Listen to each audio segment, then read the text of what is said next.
Greetings, Diesel Funketeers. This is our first daytime session. This is Tim Fielder.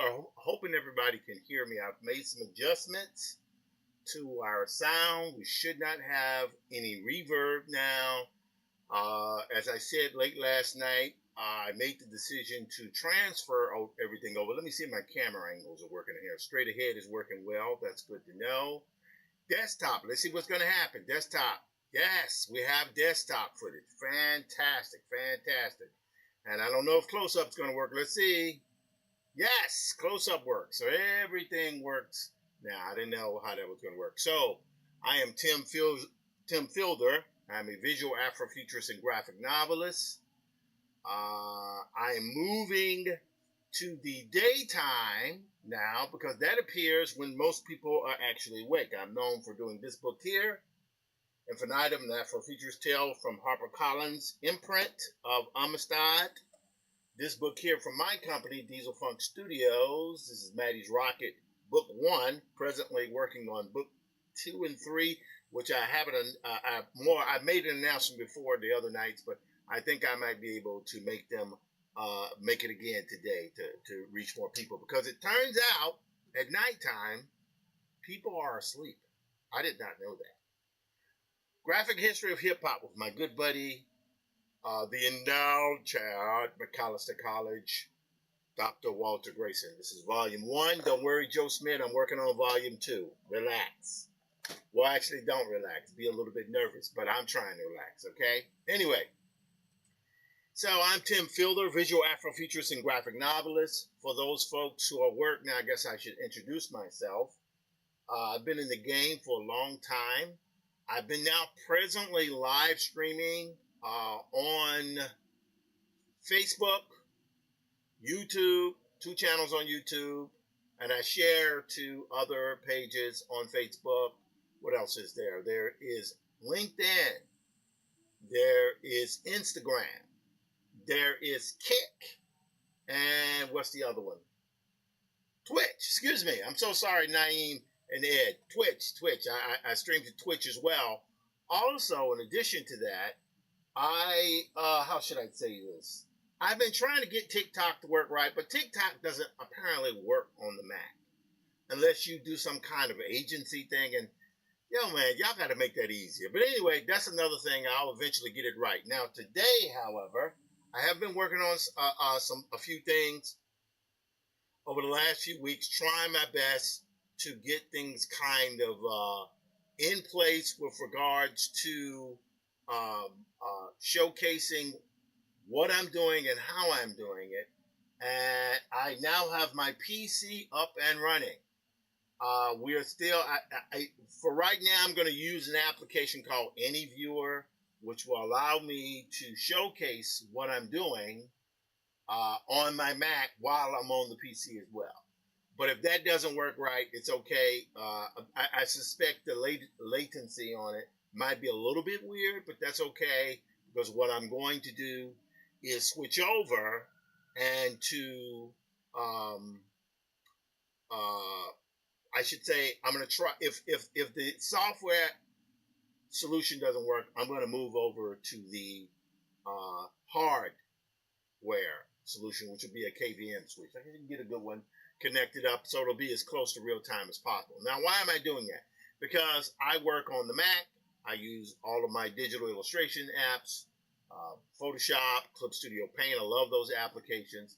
But in addition, I also use Unreal Engine and I use 3ds Max. And I have that set up over, well, yeah, I set it over here to my left. You're right.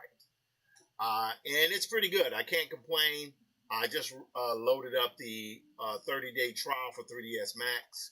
I think we're ready to rock and roll. I've been using 3ds Max for about 25 years. I am a mediocre 3D Max guy, but I'm good enough to get what I need out of it, all right? Let's see here. What else we have here? We're now moving along. Let's just check and see if my signals are coming okay. I'm going to refresh on that. YouTube seems to be rocking a little bit there. This is good. I hope you guys are doing well today. LinkedIn seems to be running well.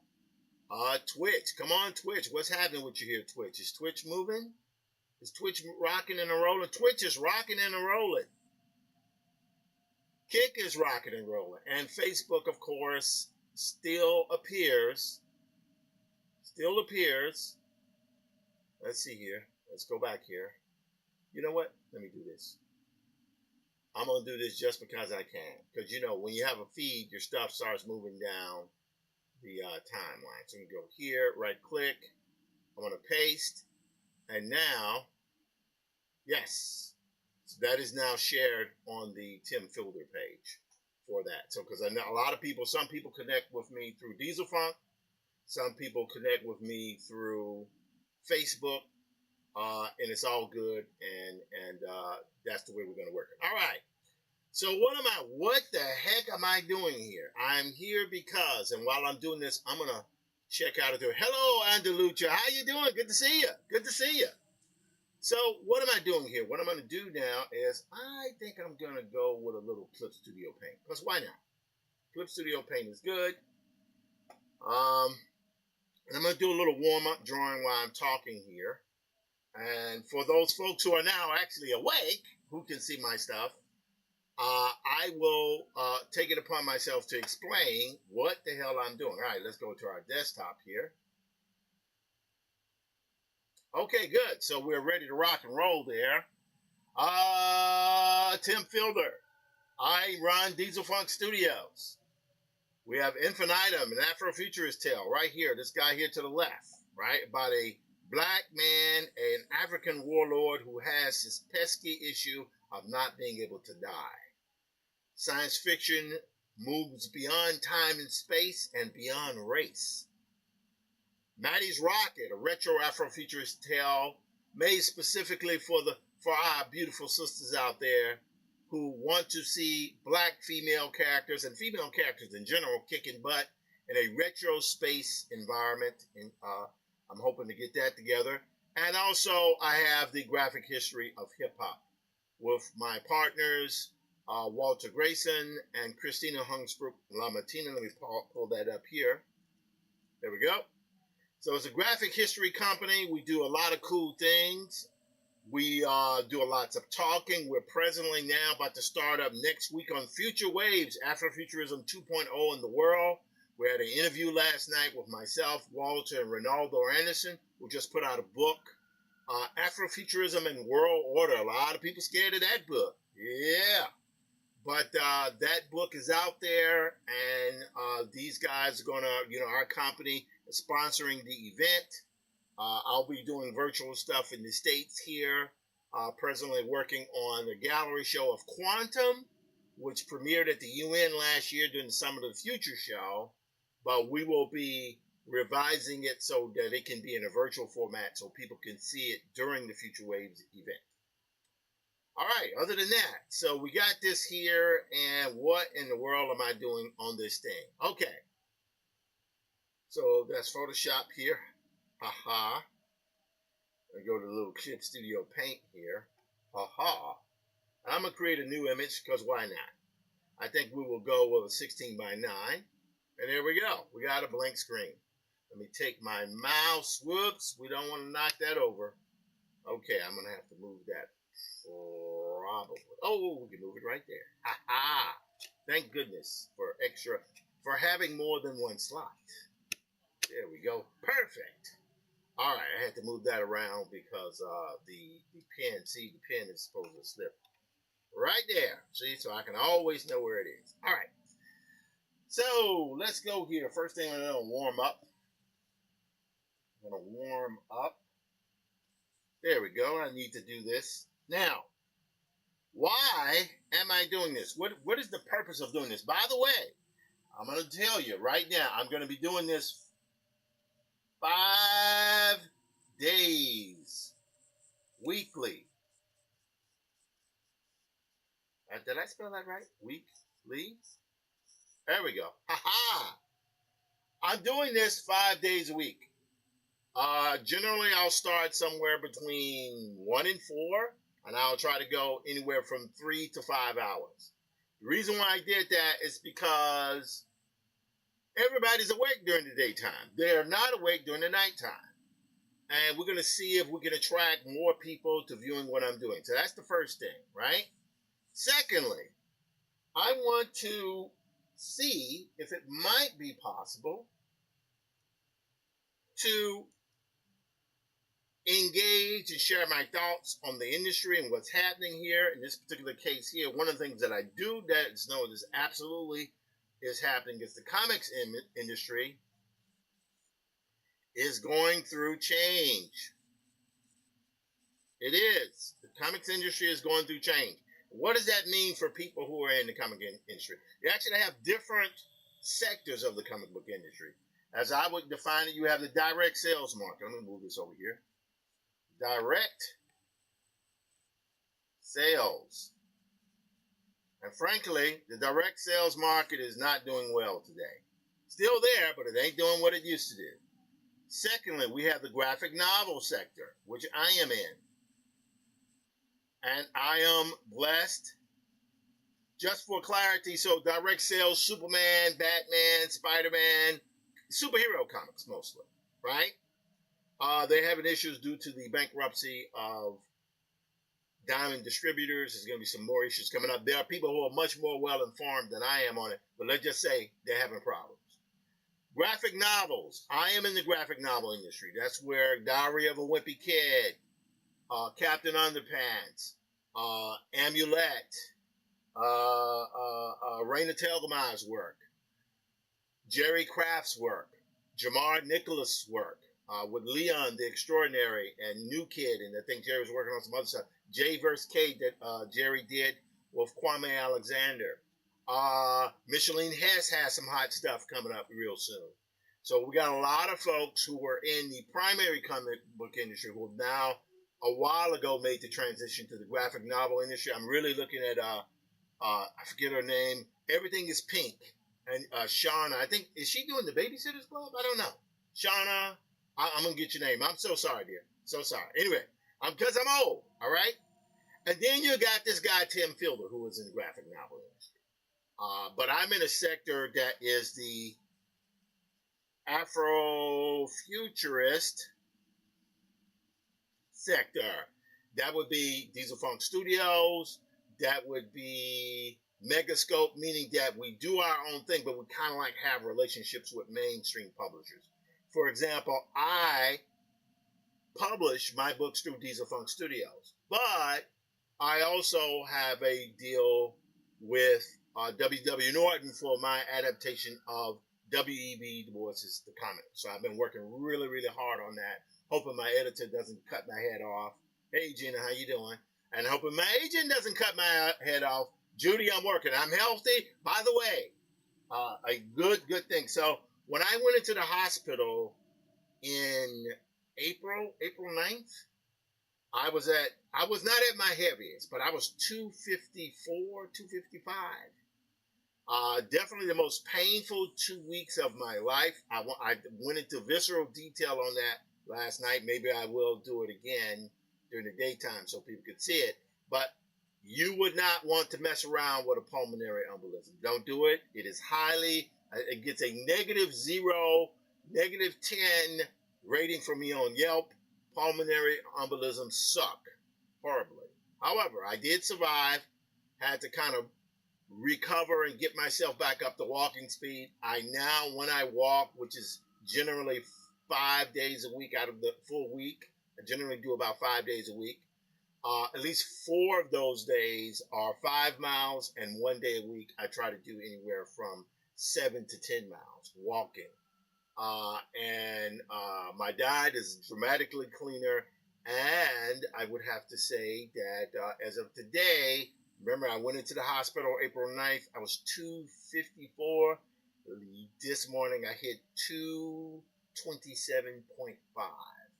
My goal weight, since I'm practically 6'4", my goal weight is about, I would say, probably my goal weight, I would say, is about, I need to get to 215 so I can have a 10-pound range between 215 and 225 to be able to eat what I want. Well, I'm 59 now. There is no eating what I want. There's eating a little bit what I like, but mostly eating relatively clean and drinking lots of water. As a matter of fact, I need to go get my water bottle.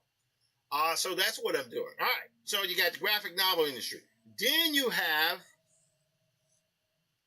online comics. And these online comics, right, can be pretty dominant. That's Webtoons, Tapas, and another online. But then you have an entire sector of folks like, what is it, Spike, who does, is it Iron Circus? I don't know. I'm sorry if I got it wrong.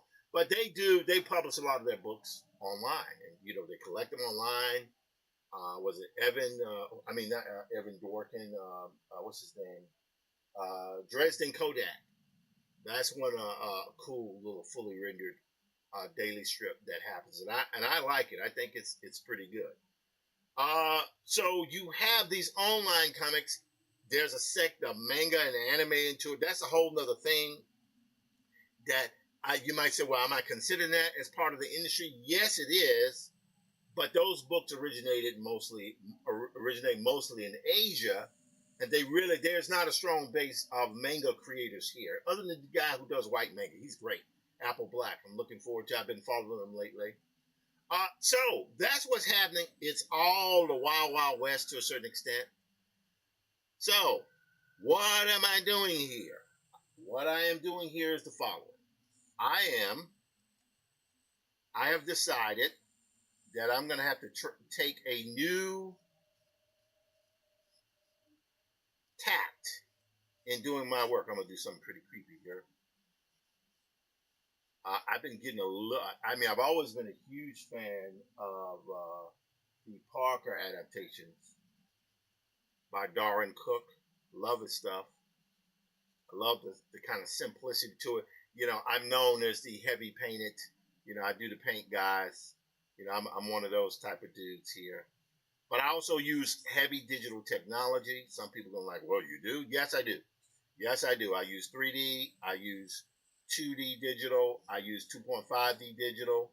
I use video game technology with video engines like Unreal Engine. I use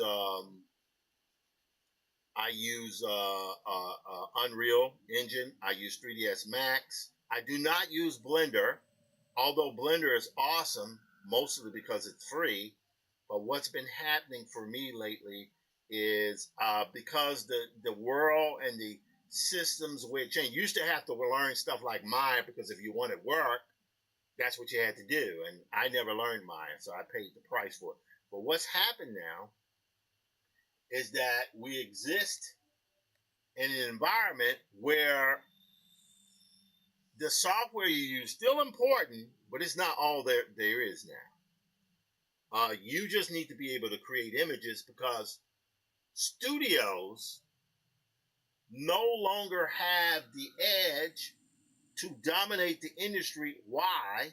Because the readers are no longer consuming comics in the traditional way. Not in the States. Maybe in Japan, that's a little bit different. But here in the United States, right, the vast majority of readers are like manga readers, graphic novel readers, and a lot of those folks, they go to Barnes and Nobles to get that stuff. They're not going necessarily to comic shops. Which for me, a lot of people are very upset about that. I'm totally fine with it because I remember when the comic book industry, whoever it was, I understand people who lived in New York didn't have any issue because you all had ready access to books, but people who grew up in Clarksdale, Mississippi, like me, all of a sudden that thing that you love reading Batman and Superman and stuff and heavy metal, you go by Walden Books and pick that stuff up. All of a sudden, you couldn't get access to that anymore because there were no small comic book shops. There were no comic shops around. You used to be able to get all your stuff from a pharmacy or a convenience store. Now that has switched over to games. You can have a stream account. You can buy a stream card, and you can download whatever games you want. That's just so comics have, in a very broad sense, taken the place of this. This is I'm doing here. I'm drawing Oba from Infinitum, just in case you guys. And this is just a warm up here. This is just a warm up. Yep. He has 2 earrings here. Anyway, so what I'm saying is the world ain't what it used to be. Things have changed. They've changed in such a way where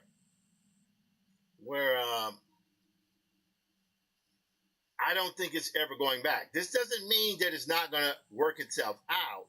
I'm just saying the comic book industry as we know it has changed. That has changed. That is never, ever going back. And that's because now everything is moved to the web. So my theory is this.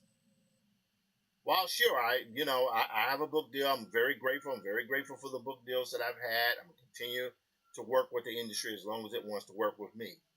However, I have to ask a question for anyone here. Where are the readers? Where are the readers? The readers are online. The readers are online. That's where they are. The readers are online. And because the readers are online, that means that you have to go to where the readers are. You have to go to where they are expending their time. Facebook has 3.06 billion active users, right? That's what they have. That's not changing anytime soon until maybe some kind of Matrix, bolt in the back of the head stuff is coming, Ready Player One or something like that. But for right now, let's see, who is this? Okay, this is someone that sent me a thing, and they're always asking me to try to see if I can get followers. Oh wow, okay. You're supposed to stream in the KickFam Discord server so you can get more viewers. Please do. Thanks. I'm a noob.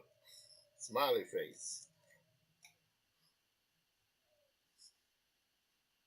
Yeah. So anyway, okay. Yeah. So yeah, you got to be careful. I know here with this stuff here because so much of this stuff when you are doing your streams is that you don't know who it is you're talking to. They think you crazy. You think, well, I don't know. Do they want money from me? And I don't have any.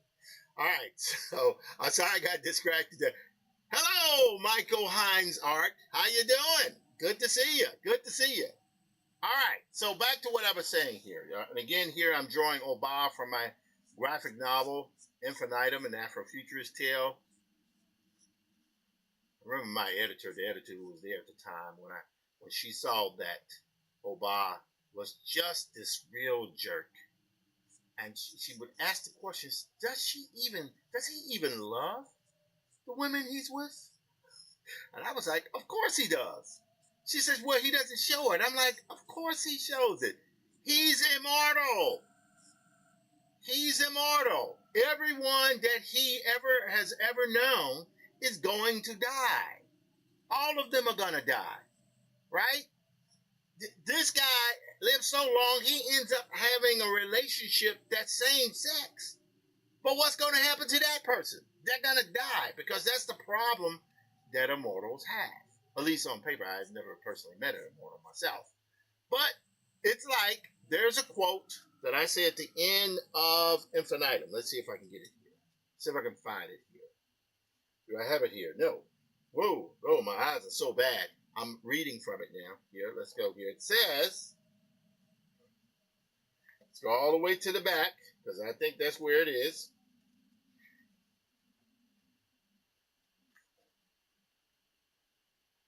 No. No. Okay, I'm going to paraphrase my own statement. And the phrase goes, man is not meant to live, mankind is not meant to live forever. Mankind is meant to die and rot, providing sustenance to those who follow. Hello, Eliane Hutchinson. How's it going over? You back yet? Are you still with us? You still overseas running things? I made the jump, girl. I made the jump. All right, see here. We got this. So we're going to go back to drawing because, I can talk a lot, as you guys see, but we can't get away from the drawing. Now, this is the other thing that I think, and this is, so you might say, okay, again, I told you I was going to tell you guys why I'm doing this.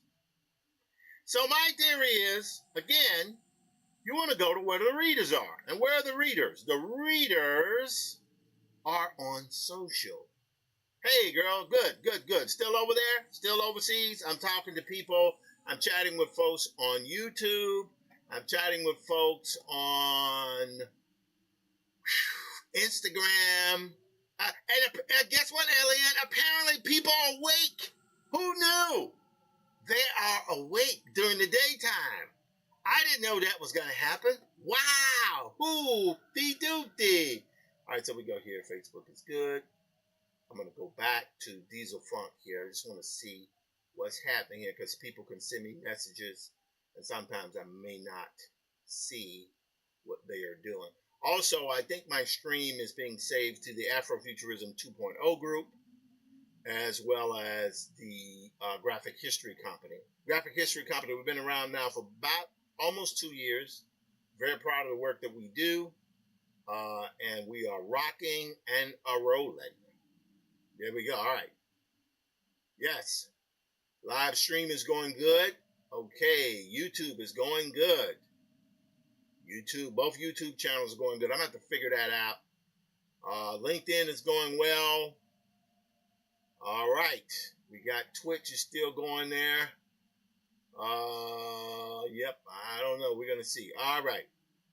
So we're going to go to GG. I don't know. I'm going to see. Anyway, we're not going to worry about it for right now, but I will see if I can find the Kick Discord. You should post this stream in the Kick Fam Discord server so you can get more viewers. I don't know. We'll see how that goes. Anyway. Okay, so we got that. Now, back to drawing, because enough of this talking thing. Well, I can talk while I do. All right, so I like this, but I think what the issue I have here, I need to zoom out a bit here. And also, I need to make sure, yep, you guys can see that screen. You can see that pretty good, right? Now, you might ask, why is his image tilted? Because over here, I have a dead scan line. And it jumps right about there at the edge. So I find myself having to tweak a few things and be very careful where I draw. Okay, and go here. Yep, that's pretty good. I like it that. So, can you guys hear me, by the way? Is my voice coming through well? Is my voice off? I got a new mic. I don't have the arm yet, but I'm working with a small rig mic, which should be pretty good. But let me know if you guys can hear me. If you're not, then it'll be yet another day that I have screwed up with regards to that. Okay, we go here. There we go. Ah, yes, I like that. Just here. Yep. So, and there's a part of me that loves doing like this. I don't do enough of it, but I've been going through. I should tell you guys: do not underestimate the power of a near-death experience. You find yourself reevaluating things really quick because you realize how close you get. Good. I'm glad it sounds good. Fantastic to know. Fantastic. What happens is that when you have a near-death experience, you go through such a traumatic, if you're lucky enough to come back from it, right? What happens is you end up effectively kind of getting an idea of, oh my God, what have I done with myself? Now, I'm very proud of what I've done lately. I'm very proud of the things I've done over the last few years. But, I hadn't done what I want fully, right? Like the one thing I would say that I have done over the last few years that has really given me a great sense of relief is I'm no longer completely obscure. That's a nice feeling. After years of being obscure, I am no longer obscure. That's a great, great feeling. Let's see here. Now, watch what I'm going to do here. So you guys see I have that drawing. I don't want it to be so uh, symmetrical. I want to add in a little asymmetricality. So I'm going to take this tool here just a bit. And yes, I don't know if my daughter is watching this. I know I can't give you guys hours and hours of tutorials, but that's part of what I do. So watch what I do. I'm going to take this up here. Yes. I'm going to bring that shoulder up there a little bit, right? I'm going to stretch this out, and I'm going to bring that bottom part down. So you see how one shoulder is lifted up higher than the other? That adds imperfections. Now I'm going to do one more thing here. I'm going to select here. Watch what I'm going to do. Command T. Yes. There we go. You see what's happening? See what that does? It makes the drawing uneven. It still holds the symmetricality of everything, but it adds asymmetricality to your drawing. Now, I'm telling you guys this stuff. For every rule that I would give, there's 15 gazillion people who show the exact same, totally different. So take what I'm saying here with a grain of salt. Please do. Again, the stuff I love about this is that this brush here is very rough. And I think it's quite interesting because it delivers interesting shapes. It's hand drawn. But all that to say, I use a lot of different tools. I use, again, Photoshop, Clip Studio Paint. I don't draw in Corel Painter as much as I used to, but it's mostly Clip Studio Paint and Photoshop for my illustration work. For modeling, I use 3ds Max. I use Unreal Engine to manipulate and render those models, although right now I would think pretty much everything is getting into, as I already have pretty much real-time rendering previews, right? So what that means is that instead of having to wait hours for one frame to render out, now it's like the Eevee utility in Blender. I know people are like, what is Eevee? Eevee is a real-time module, as from my understanding, in Blender, and it gives you real-time lights, all that type of stuff. Now, for animation, that's a trick because animation is thousands and thousands of frames.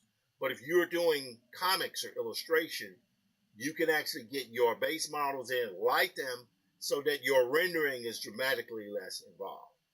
Also, here's where a lot of people go, oh Lord, I have been researching and deploying AI in my work. I do it differently than other folks. I don't just go in with word prompts and let the software do everything I need to do. No, I do not. I always start with my drawing. So I will use this drawing as my initial prompt. I will go over that. I know I'm going to lose some people by doing that.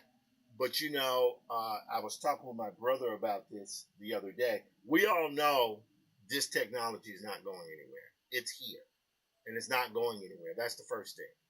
The second thing is that how would I put it?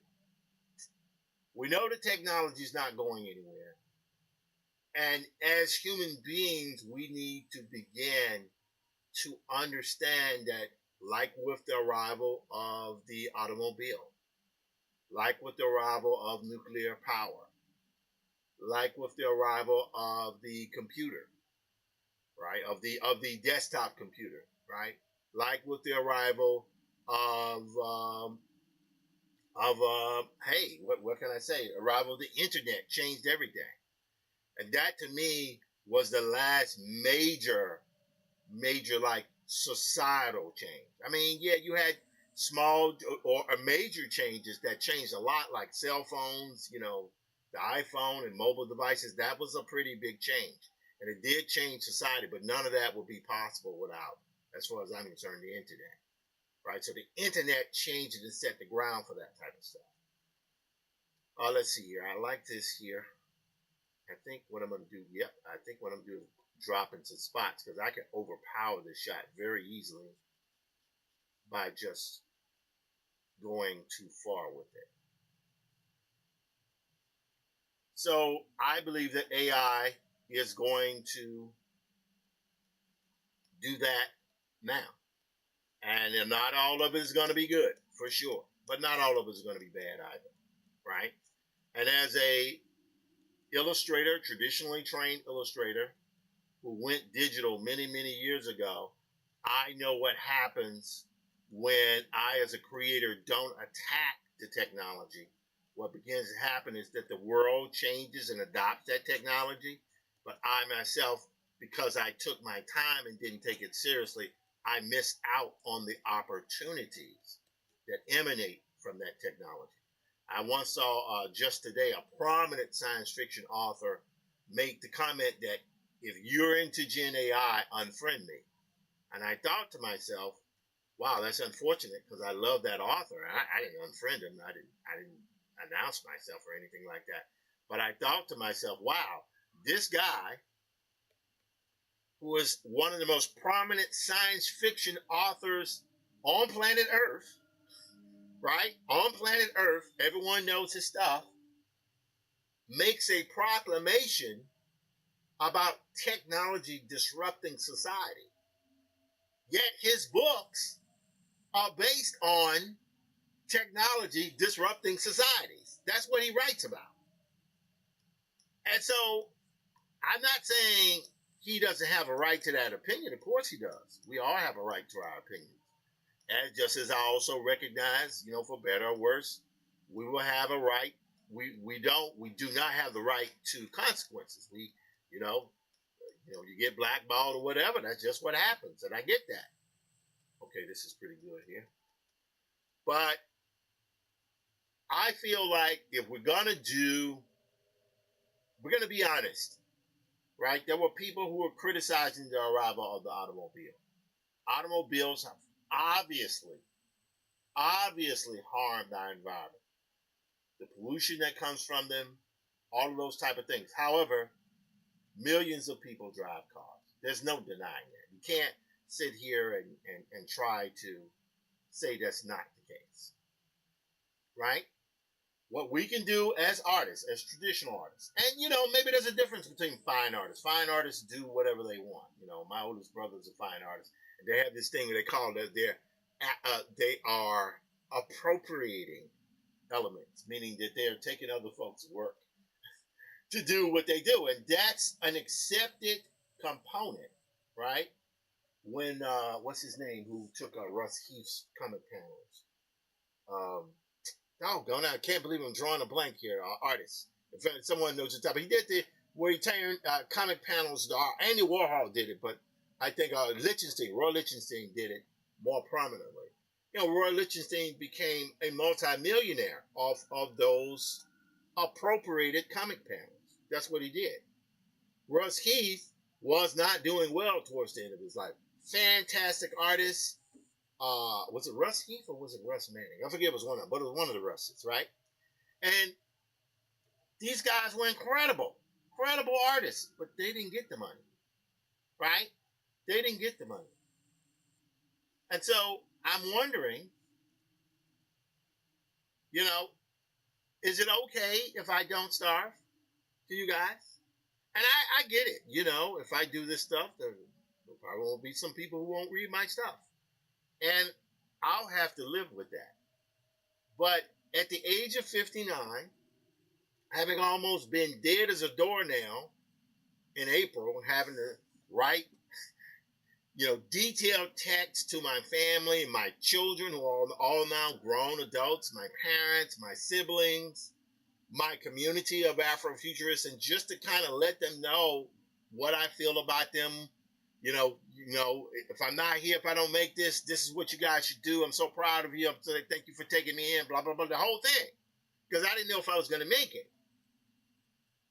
Then it's like, well, hold on now. All these people sacrificed for me to be able to have the opportunity to come in here and innovate.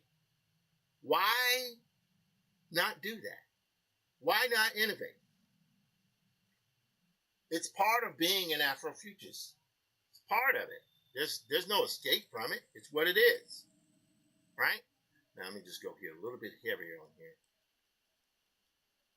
I've just taken a textured brush in Clip Studio. Been having a lot of thoughts about some of my past projects. Whoops, that camera slipped there a little bit. Oh, okay, I don't know what is happening. Okay, there we go. Ha ha ha. How many people would like to see a comic strip that I do that looks like this? It's not fully rendered, just black and white like that. That might be pretty cool. I don't know. We'll see. All right, now we got that there. Yep, woo, a little bit too much on there. There we go, right there. All right, great. Let me take this here. Yep, I would like to see a comic like that where it's not so heavy on the. I'm not so concerned about the. Um, there we go. Yes, I'm adding imperfections here. Yes. Yes. Right there. Okay, good. That's hot. I like that. So,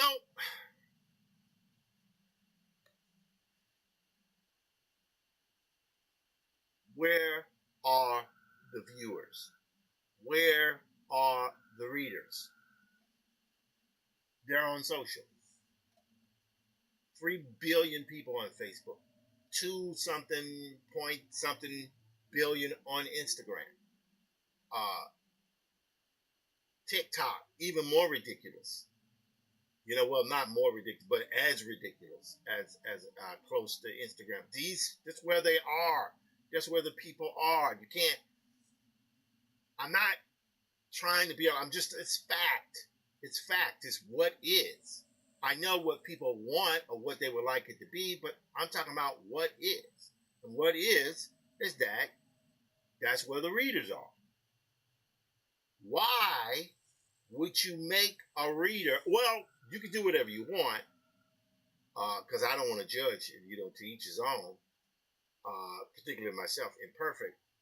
But my theory is, why would I make someone, they're already programmed to scroll, right? They're scrolling. They're watching shorts, they're watching whatever. Why would I make someone go to an altogether different ecosystem when all I need to do is drop that content into that very system of 3 billion people, of 2 billion people, right? Why would I expect them to pay anything? They've been getting it for free for years. So dump it in there and do it free on a 3 to 5 day weekly timeline. That's the first thing. Second thing, once you collect enough, then you collect it into a book, and then you sell that. Because I know what most people are thinking is they want to sell, and I want to sell too. I'm not gonna say it's nice to be able to eat food. I think eating food is great. But that is one of the things that I think. Now, I don't know how most people feel about that, but that is something that I think, or I find that could be quite interesting. All right, now we have this. I'm now going to go through here, and I'm going to add some white. I'll go here. I'll go here, but I'll take the G pen here, and I'm just going to add things like that. See? right, that adds there. Yep.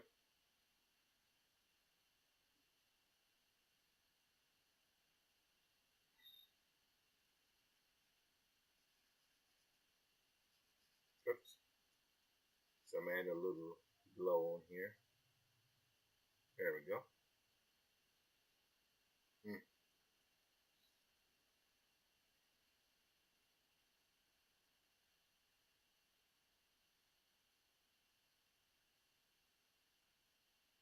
So this is where I can add details on this type of stuff here.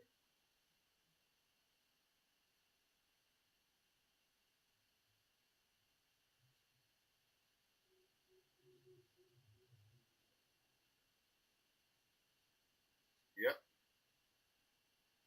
Yep. Yep. Nice.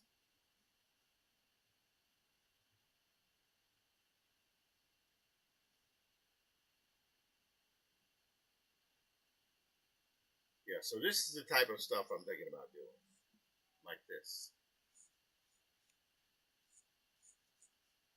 Yeah, I'm not the greatest inker in the world. What's that brother's name? Ryan Benjamin is amazing. I don't know if I can do it like him, but I am at least paying attention. I do love the Frank Robbins type of artist. A lot of folks might not know who Frank Robbins is unless you're like an old head. But Frank Robbins is fantastic. He did the Invaders, is what I mostly know him for. There you go. Ah, see that little slump there that happened? That's because there's a dead pixel. Watch this. See? If I go here, see how smooth that is? If I go back, watch this.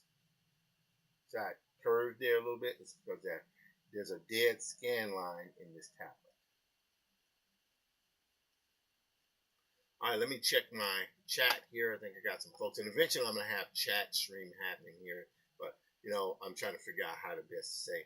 I don't know what the hell I'm doing when it comes to this type of stuff. So I will see what I'm gonna see here. Let's see. We go here. Okay, we're good. All right. So Instagram is still going good. We're gonna leave page there. I ain't gonna worry about it for right now. Yes.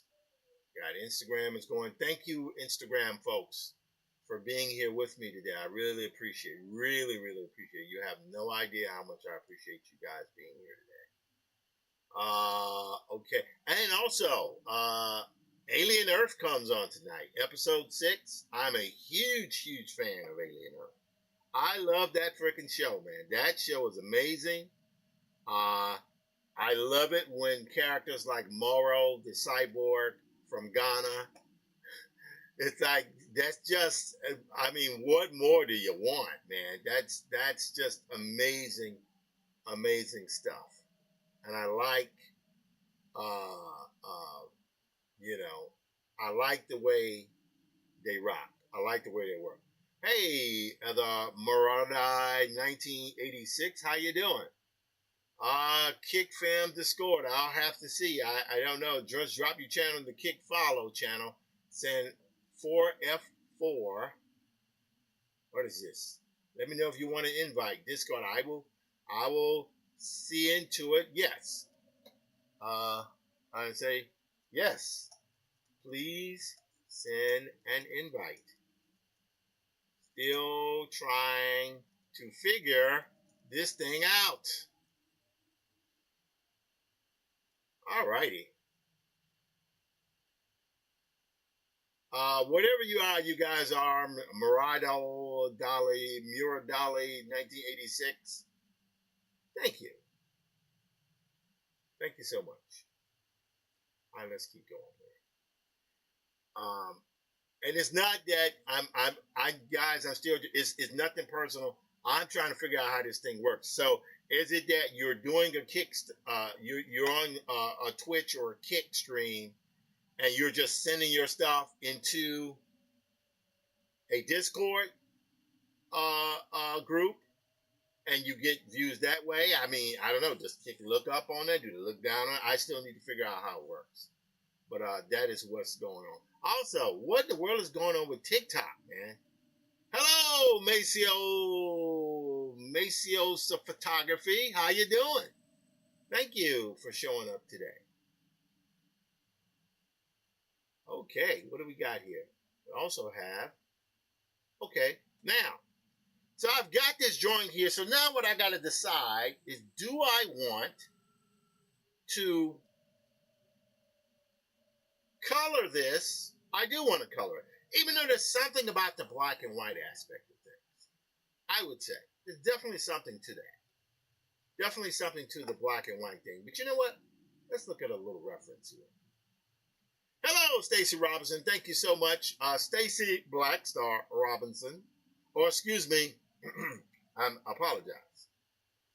Stacy Blackstar on sabbatical Robinson, right, is doing his thing in Illinois. He's a professor, he's an associate professor, for University of Illinois, Champaign. So proud of that brother. He's become arguably the greatest of visual Afrofuturists. I'm so inspired by his work. He seemed not to get bogged down with a lot of things, and he's now on a mission to basically fortify and show people who he is and who he's made of. And he's done it in grand style. And I thank him for his friendship. Let's see here. What do we got? All right, we're still rocking. We're still rolling. Okay, back to this drawing. So again, my thought is, if you're gonna do this, why not do it with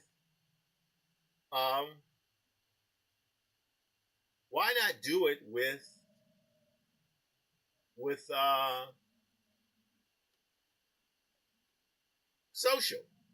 Just do this. People, they'll see that and go, and that one panel for one day would be more than enough. They would see that and go, okay, we see what's happening, right? We see what's happening. Now I'm gonna use a little reference here. Let me hunt down a little reference. Hunt down. Okay, my pen is in place. I hope everything is going good there. You guys can see me drawing. If I need to move the camera around, let me know. All right. So here, and then let's see where else I got here. You know what, guys? Let me go and get some water. Let me see if my Be Right Back screen comes up. Wow, it is. It's working. I don't know what all this other stuff is, though. What is that? What is that? Okay. Oh, that's what that is. That's what that is. So here's what I'm going to do. I'm going to... This is going to be a little weird. Work with me. Hold on.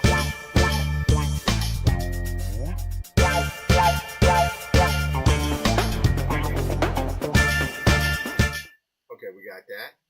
Now, we're going to do this and go paste.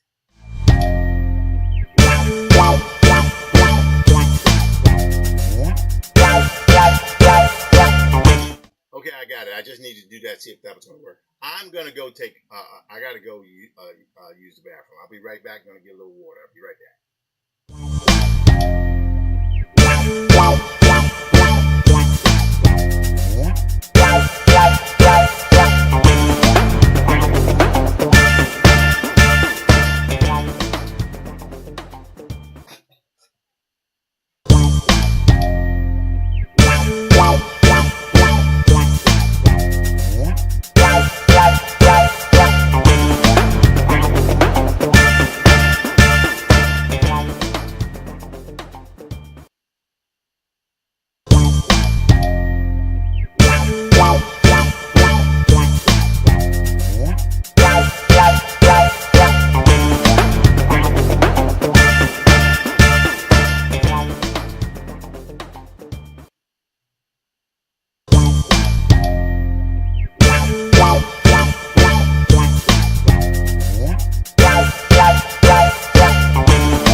guys, I'm back. I had to take a leak and I had to get my water because when you are in the condition I am and trying to, get your health better, you got to stay hydrated.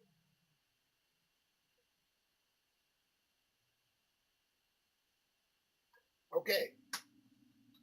Very good. I try to do, how many ounces? 64 ounces. That's what I try to do. All right. Grab my pen here. Now, we've done enough of this drawing here. I think only thing I'm not sure of, let's just try something right quick, and then I want to get to the commercial work. Right now, this is just a warm-up and a little bit of an intro here. So let's just try this. There's a part of me that's feeling like it might be interesting. Hello! Again, hello again. Maceo Photography, thank you so much for being here. Michael Hines Art, thank you so much for passing through. Really appreciate it.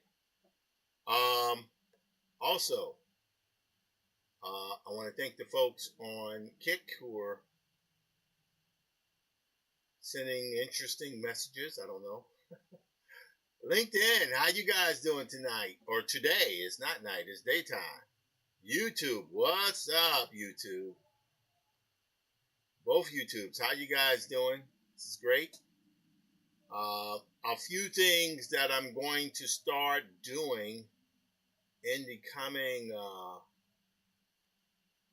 weeks. So, for example, 3D, let me hit this button here to bring that back up again there. Okay, so we're good there. Hold on, let me slip. I got to slip over here for a second to let the, yes, all right. So we're good there. All righty. All righty. Now, so any viewers on here, we're going to, I'm going to switch here. I'm going to try to see if I can bring up a little 3D here. I don't know if it's going to work, but we will see how it can rock. This is a test. This is a test. And we're going to see if this, wait, what is going on there? Okay, that should be open now. Okay. Yes. Go here. Yep.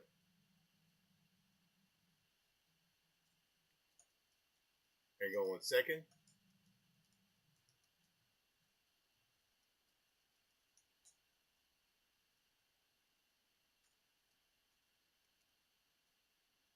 All right, let me just check something out here.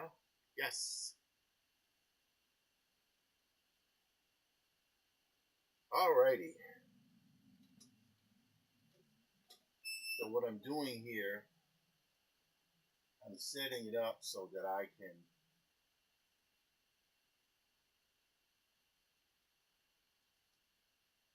do my work here. We don't want to show any of this here. Okay, so 3ds Max is installed and running somewhat, but now what we got to do here, we got to see.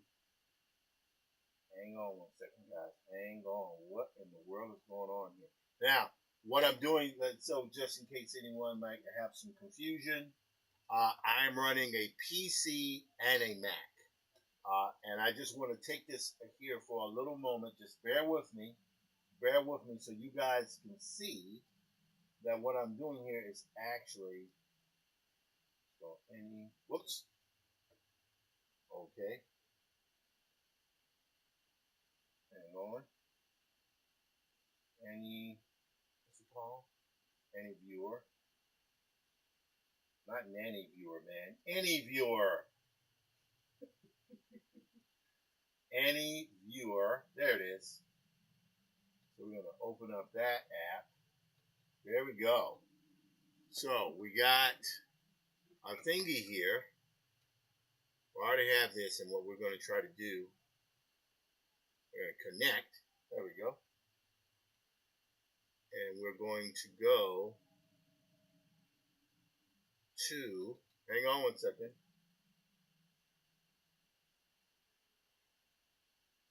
All right, here we go, guys. All right, there we go. Maybe this will work. Let's see. Let's click here. Nope. Yes. There we go.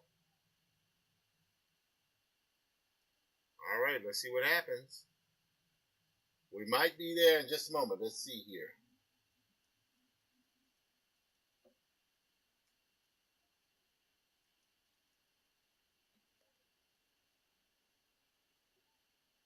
All right.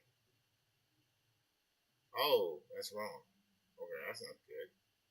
Let's go here.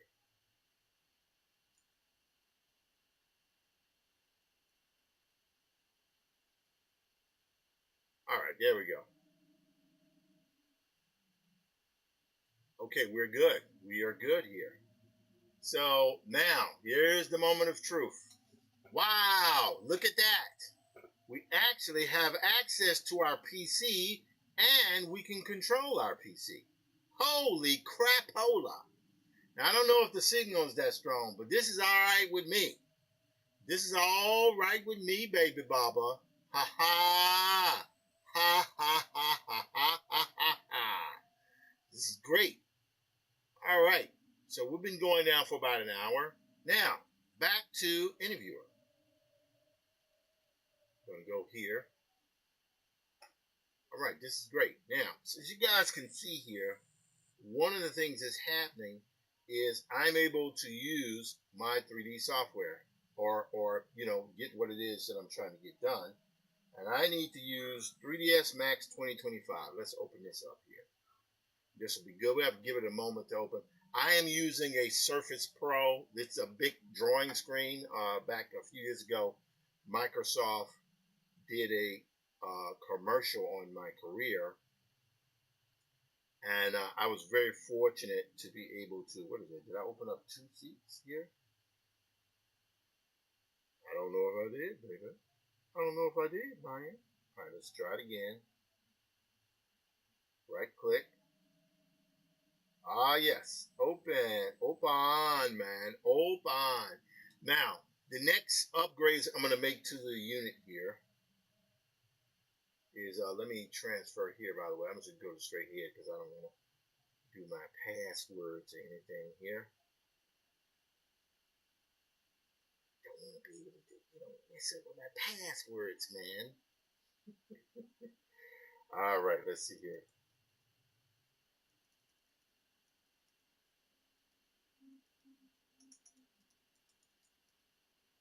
Oops. All right, hang on. All right.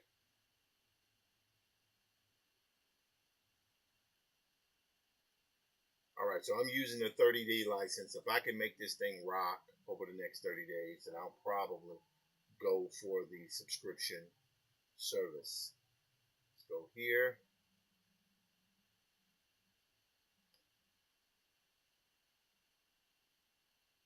Sorry, let's go here. Hang on, guys.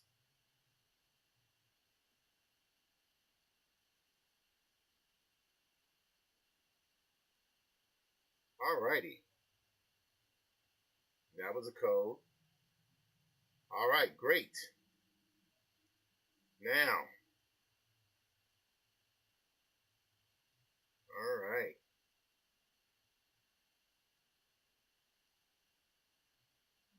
All right, so 3ds Max is now open, and you might go and say, "Oh, really? We can't see it."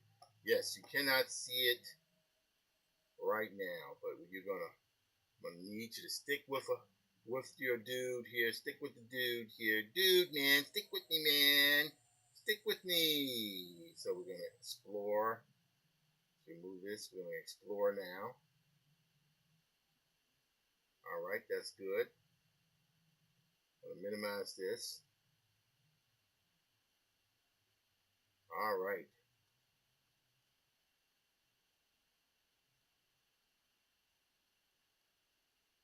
Close that.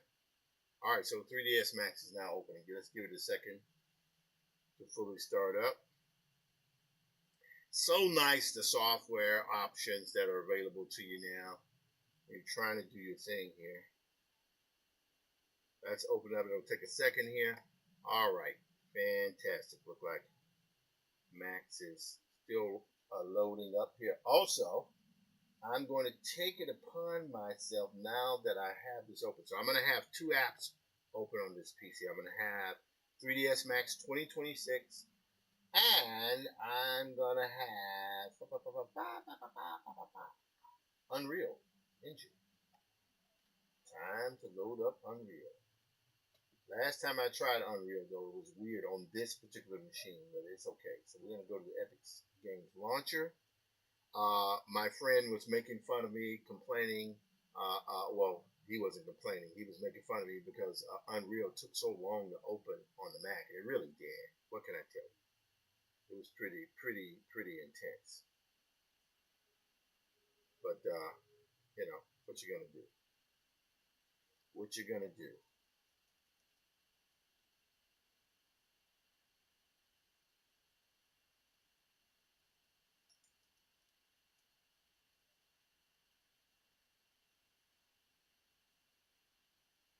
We're gonna see if that goes through.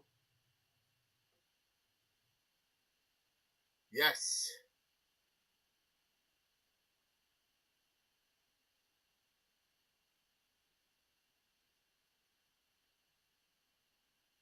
Say maybe later. Hang on 1 second here.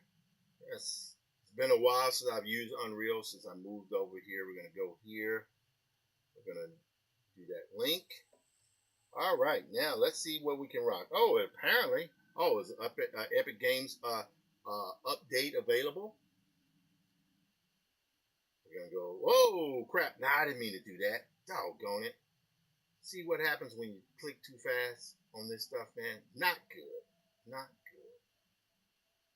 All right, so Unreal is now open. So let me do this. Let me go back to my desktop so you guys can see what's rocking. All right, so we have two things open here. We have 3ds Max. We have Unreal Engine. This is great. Now, you guys might be saying, Tim, you're showing us all this stuff. First of all, what in the world are you doing? So we go here. I'm also going to go Epic Games here. Epic Games, we're going to launch Unreal Engine, but I gotta see actually if in fact, let's launch this guy here. Let's see how long it takes Unreal to launch. All right, I'm going to minimize that. Okay, this is good. All right, Unreal is opening. Oh boy, oh boy, oh boy. Here we go. We're not dead yet. All right, now let's go here to File. We're going to open here. Now, since I'm doing my search, I can do my search on my units here. Let's go here to PC. All right. We have a little bit of stuff left here. Let's do a search here. That's what we're going to do. Search. And the reason why I'm doing a search here is I just need to know what units that I have. Oh my God, I'm seeing stuff here that's so ridiculously, it's old, but it's like, what was I doing?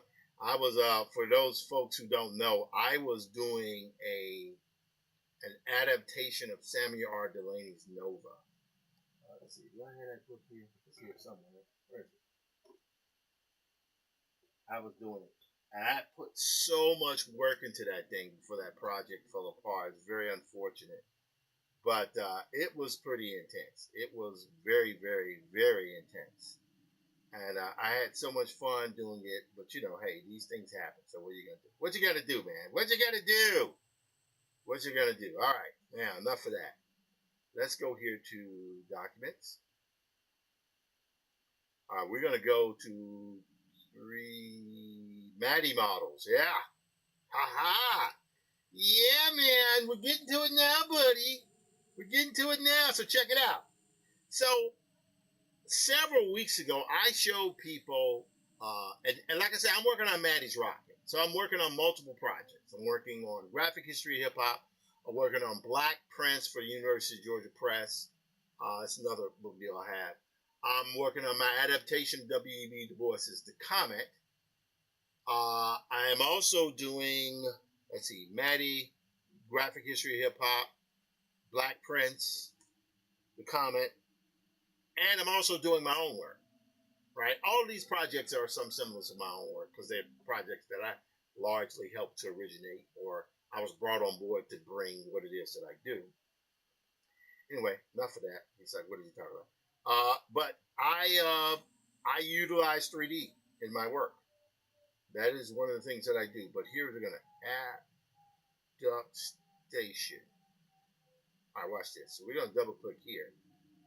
We're gonna see what happens. Here's 3ds Max 2026. You're about to see it now. And this is the first. Let's see if this works.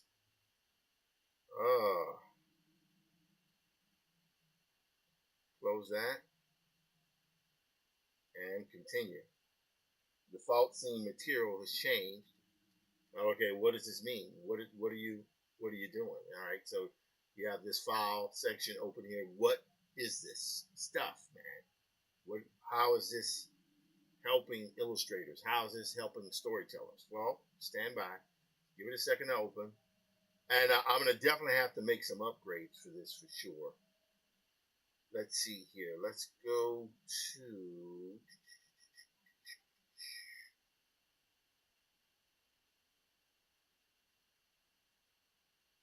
All right, some of this stuff I definitely have to...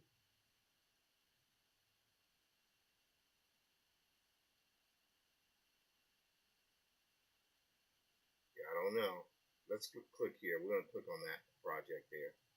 Okay, let's go back to 3ds Max. And the thing is, I might have two seats open at the same time, which is not good.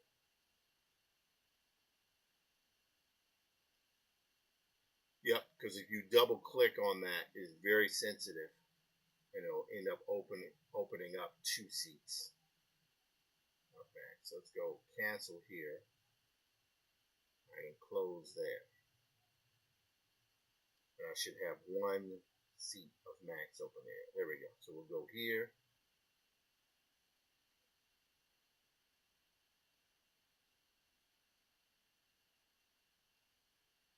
All right, so we're going to go back to Unreal here. All right, so you might be wondering, what in the world are we looking at here?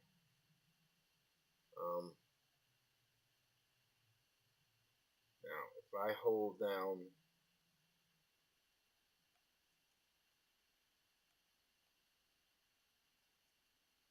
Hang on.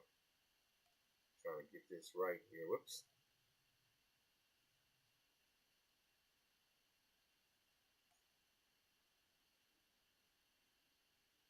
All right, so now you can't see it at this time here because it's weird, but let me... There we go. So we're rotating a little bit. So this is actually Maddie's rocket. Right now, let's go here. Let's click on this light here. And we want to turn the scale up on this guy here. Let's go 10.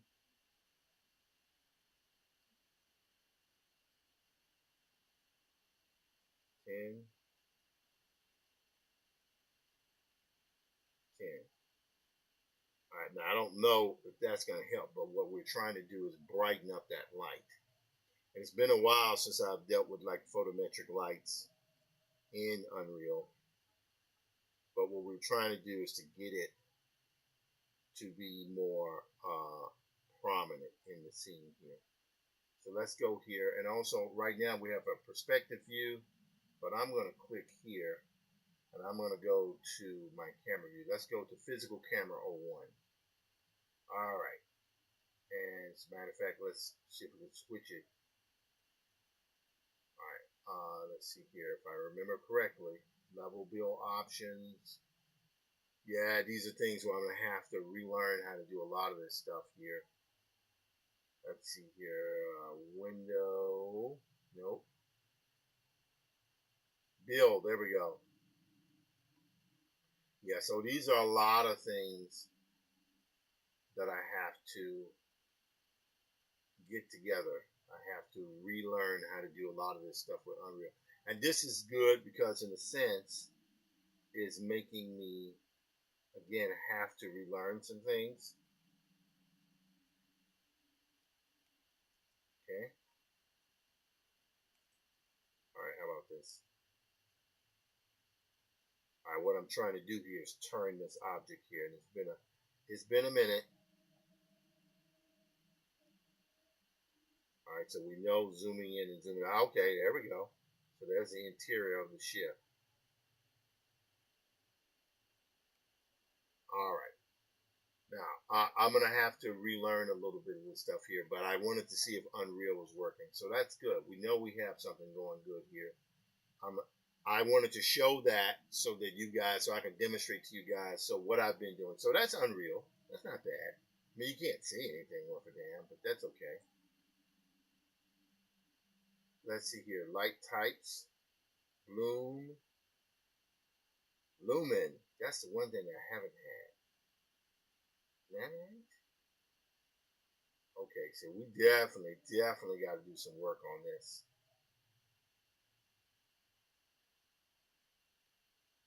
Alrighty. This is fascinating stuff. Because what I do is I build the models in 3D before I do it. Okay, so anyway, here's 3ds Max. I'm going to close Unreal for now.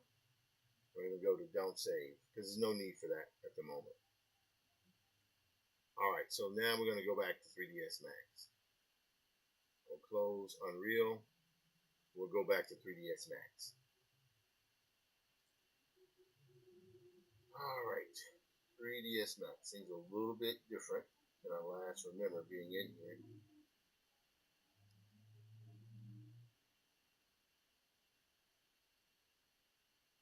All right, go to File. Boy, that is really acting slow there. Not sure why.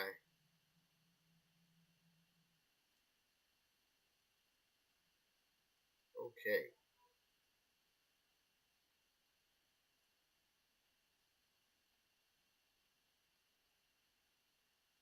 Alrighty. So as much as I hate to say this, it appears that 3ds Max has frozen up on me. That's not good. But that's alright though. I'm glad we at least made it into this to take a look at some things. Alright, let's go to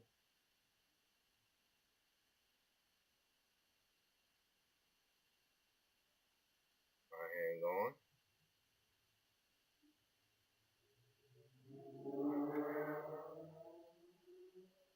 Wow. I'm sorry, it's been a while since I looked at this stuff here. Yikes a baba. Yikes a baba, baby.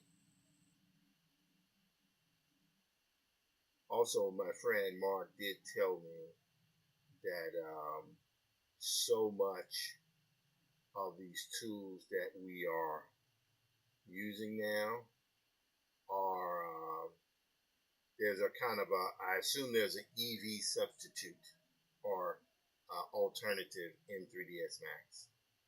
Okay, there we go.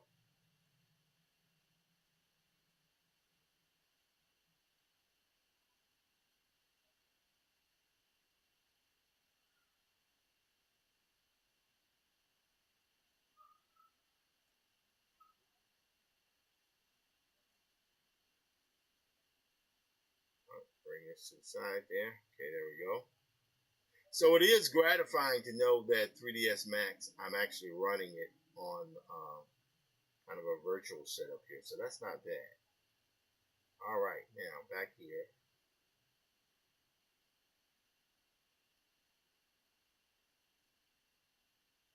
All right, minimize that. All right, so the software is loading in. It should be Maddie's Rocket 1. We're going to hit continue. All right, so let's go here to this image here. And I'm going to go to, if I remember correctly. Oh, wow. That's a camera there. I'm going to go to P for perspective and turn that to a standard viewer here. Okay.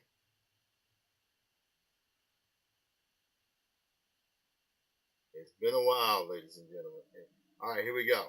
So I'm going to select the ship here. Hold down my middle mouse button, and I'm just going to rotate these things. Let's zoom in here.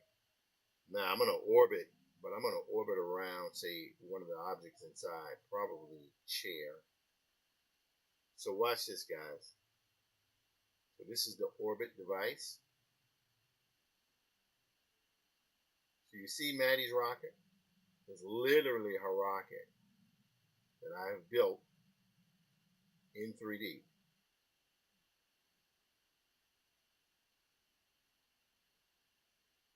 And on the PC is running really quite fast. So that's quite interesting. Let's zoom in here a little bit.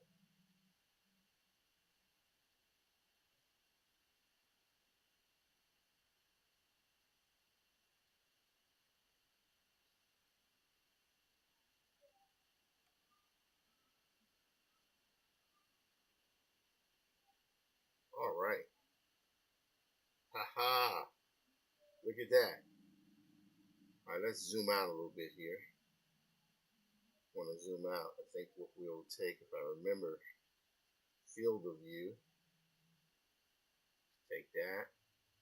That'll stretch that camera out there, give us a little bit of more of a blowout. Now, what you are seeing here, for the folk, many people have never seen this before.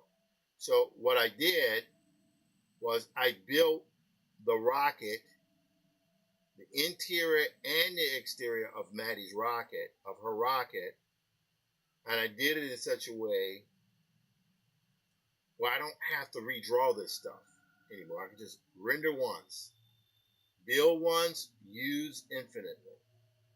So that's the chair, so I can draw the character in the chair. All right, so we got that. We have the back section here where she has some storage stuff going on here. And she has seats for 2 main passengers. Hold down that space bar and pan over, if I'm not mistaken. Is that right? Okay, let's see here. Maybe it's the option tool where that happens. No? It's been a while, folks. Daddy's rusty. Okay, anyway. So in the back there, you'll notice there's a chair here to the right and a chair there to the left. And that's how when she wants to, she has passengers. But behind here, you will notice, maybe you'll notice it, if I can get the camera over there. But you know what? What am I doing? Let's take the pan tool here. All right, so in the back here, whoops, I go up too far here. I just went through the ceiling here. All right, let's rotate up.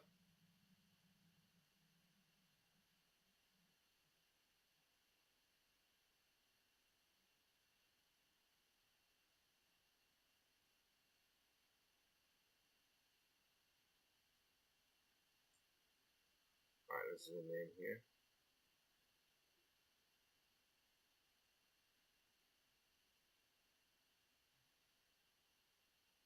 Okay, now we have all of the objects here that this ship is made out of. And it's a lot of components. Now, the thing I'm curious about knowing is whether or not, let's going to go here, zoom extent selected. Let's see if we can select that element there. What do we have selected? We have the canopy. No, we don't want the canopy. We want the container. I don't know if that's going to work, but let's see what happens here. It's probably going to take us outside of the ship.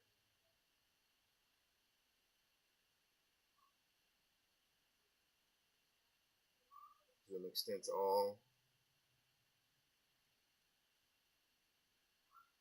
All right, now let's see if we can rotate this. Okay. So you can see here Maddie's rocket. Let's scroll up and over a little bit. So it has that retro feel to it. Also, another thing that you guys might be interested in knowing is that, okay, so I've built these items, these objects, and I love the way this looks. And by the way, the thing I'm really happy about is you guys can see this on streaming. That's incredible. Wow. Tech has come a long way. And, I'm so proud of this, the fact that I said, and I know nothing's perfect, far from perfect. I get it. But what's happening is, what I'm doing is, I said I was going to do this. I didn't know how I was going to do it, but I stuck with it, and now here it is. So very, very nice feeling. Then we have, oh, okay. We have folks looking at it on YouTube. That's good.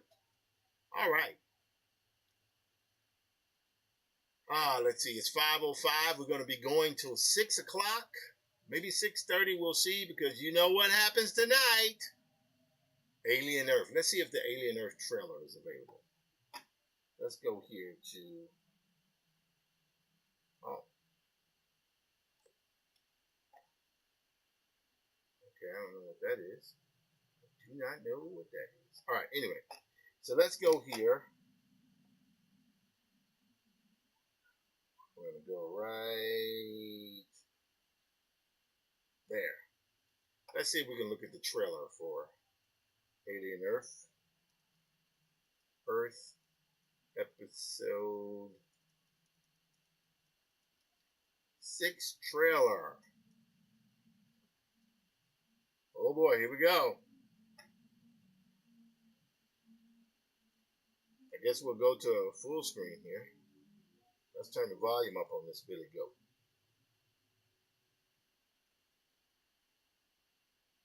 Okay, why are we not hearing audio from this?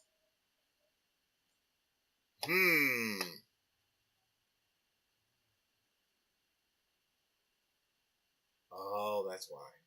Because the external headphones. Let's go here. Let's try it. Let's see what happens.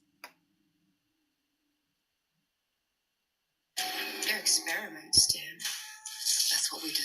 We study. Like you study yours. Is my sister safe? Well, we found a glitch. We've come too far to fail now. Because you don't have the stomach to bring this home. Working out a way to get us out of here. What if I don't want to go?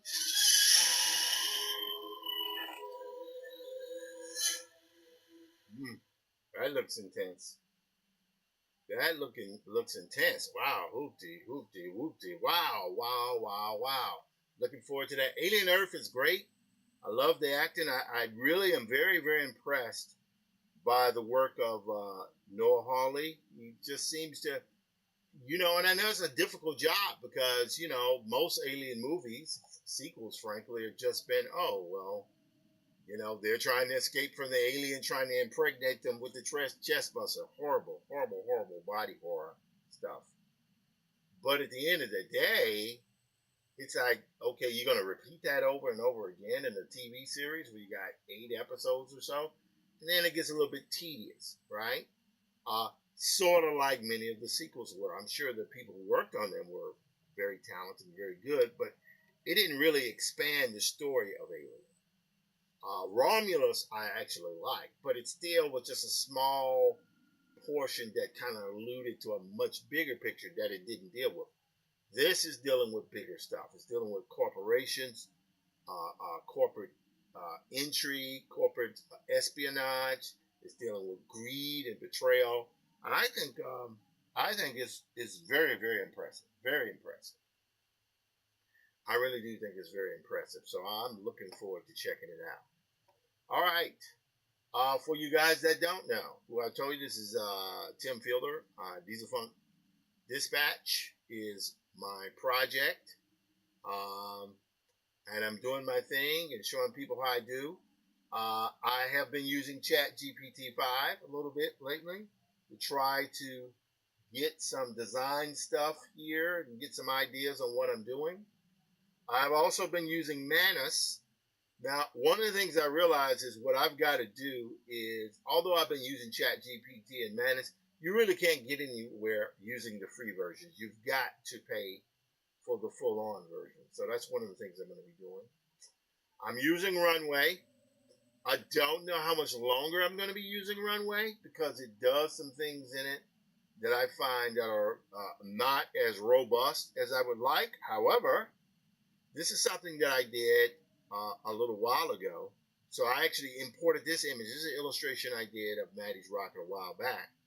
Check this out. This is insane. Go to this one, 3. Isn't that crazy? That's insane. That is insane. Let's go here to, well, we won't. I mean, but look at that. Look at that. That is absolutely bazonkas. That is bazonkas. I mean, it had earlier versions that didn't work as well. I mean, that's cool. I love the way to walk into a distance, but it went too far.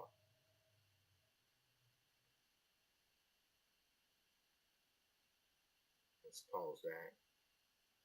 So the thing I love about this is that it really does show how this tool can use animation to tell stories. There you go. That was all right. Yeah. Okay. So that's Runway. Now I've done enough work here. I think I've shown you guys a bit on 3ds Max. One thing I do have to see. My friend was telling me that there are real-time renderers in this now that work like Eevee. And if it's something that can give me realistic lighting, that I can just do a screen capture and do a paint over without opening it up in Unreal, then I'm afraid I'm going to be obligated to take a look at that feature. Because again, for me, the goal is just to be able to get the images so I don't have to draw them and paint them over and over again. Last thing I'm going to show you here, let's zoom out here. So you might say, okay, but how are they going to fly with the wheels now? Watch this. So basically, I have it so that the landing gear go up and get covered. So when I use this stuff, I'm actually using it like this. Now, you might say, well, what is this kind of brace around the ship? This is how Maddie hauls cargo.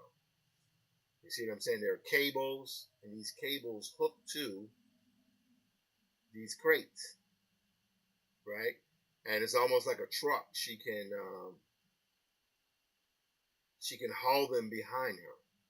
You see? And so there are cables. So that's part of the way, because this is a kind of a retro futurist world. It's part of how I want to show this project. But this is very good because I now see, oh my goodness, I can actually open up my projects without necessarily, and they work out okay. So who knew? All right, let's go. We're going to open up one more file here, and then I'm going to get back to some drawing. I'm going to draw a little bit, probably on black prints. Yeah, that's the one I'm probably going to do. All right, let's go here to back to where I was. Go back to where I was here. Click here. Nope, we're going to go right here back to this PC. Doggone it, this PC. Nope. Libraries? I'm going to go to home. There we go. All right, now we had Maddie. We had that folder here.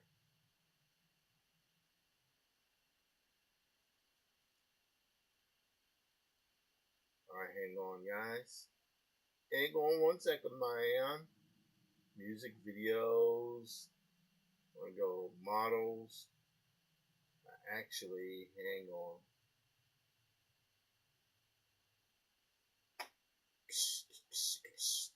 Okay, we'll go here. There we go. So this is Maddie's Rocket shipping. Now, I'm going to try to do one more thing here so you guys can see this, and I think I'll be done with this particular aspect of what I'm doing now. For those folks who can see my files, you can obviously see I've done a metric crap ton of work.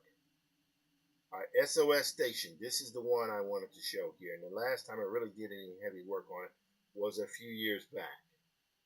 And I think I've got most of what I want here. Yep, all like, wow, that's incredible how much work I've done on this thing here.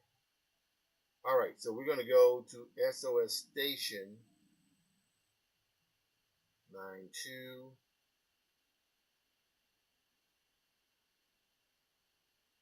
Okay, we're going to go here. SOS Station. All right, we're going to go open.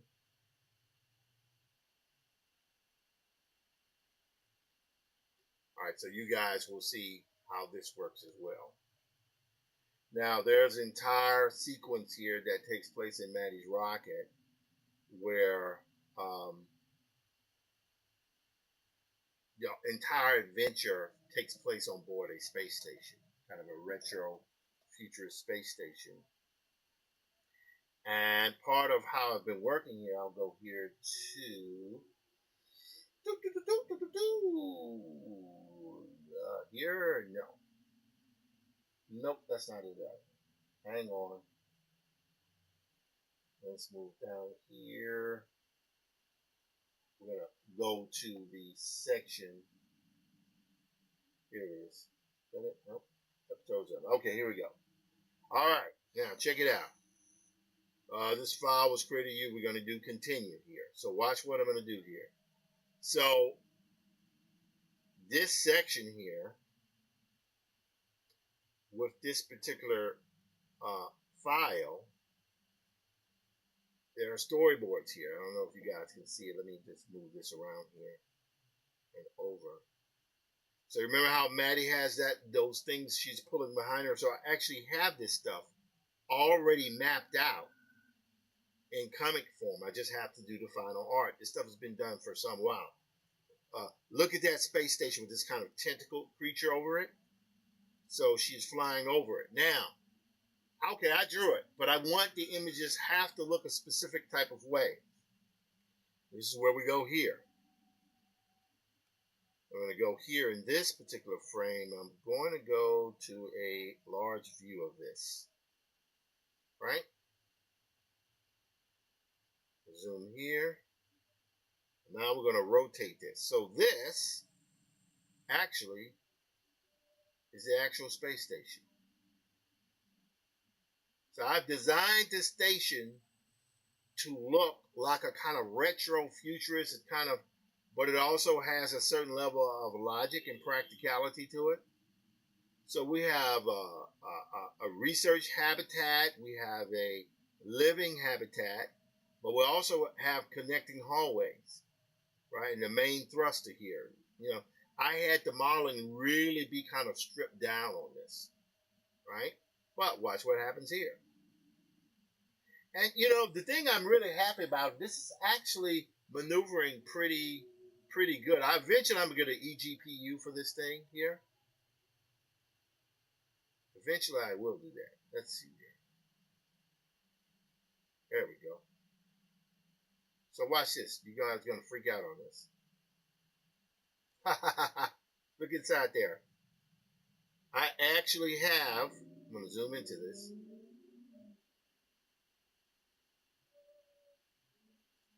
I literally have inside of this space station all of the scene's environments, right? So this is the bridge. And inside of this bridge, I'm going to select the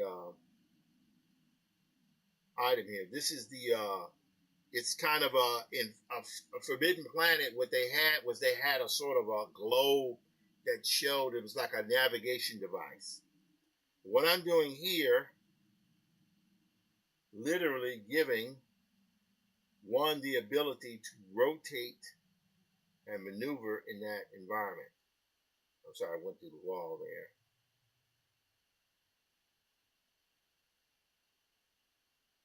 There we go. All right, let's see if I can do this right here. Because what I was doing was rotating around the world somewhat. I don't want that. All right, let's pan up. There we go. Now I want to select this sphere. And what I want to do is rotate around selected. Let's see if this works. Yes. Hot dog, it works. So you see, I built the chairs here. We have these are the chairs to the main cockpit, and the navigators and everybody stay here. So this is effectively the main bridge, but far down this way, that's the engine room, right? And you see, underneath this is the engine room, right? And this is where they actually run the ship, right? But one of the things I did in designing this thing, I wanted it to feel like Wally Wood, but it was, with the cables and stuff that's inherent in a lot of Wally Wood work. I used basic textures. I did not go in and add a lot of detail because I want to do that myself with paint overs, right? But what it is that there are portions of this. You can see here, that's why they have switchboards and panels and stuff. You can float in 0G in this, which I thought would be pretty freaking cool, right? That's what I thought. So yeah, that's what we're doing. Now, you might say, okay, Tim, is that all you built? No, actually more I built. Okay, we're going to pan down just a little bit here. All right, now I'm going to grab that. There, and I'm going to zoom in here. I'm going to zoom extent selected. Okay. I'm going to zoom in here. So now we're going inside one of the rooms here. And by the way, you can maneuver through this ship, right? You can maneuver through this ship. Let's go. Yeah, we're going to zoom out just a little bit here. There we go. I'm going to take a pan here. And again, I'm a little bit rusty on maneuvering in these objects here, but look at this. You have a hatch here. All right, let's grab this hatch. As a matter of fact, we'll grab that hatch there, and then we'll rotate around it. So you see, you go through this hatch here. This is the outside. This is the interior, and you can move. There's a railing system here that allows you to transfer from one section to the next. So it's pretty cool. So you can walk through those hallways and go in the outer circle area, which will be right. All right, let's zoom out here. Boy, I am rusty, but it's okay. I am so grateful to be able to get back into this. Man, what a privilege to be able to do this. So, oh yeah, y'all saw it there just a second ago. Let me move back down here.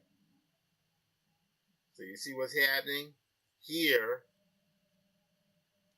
is the all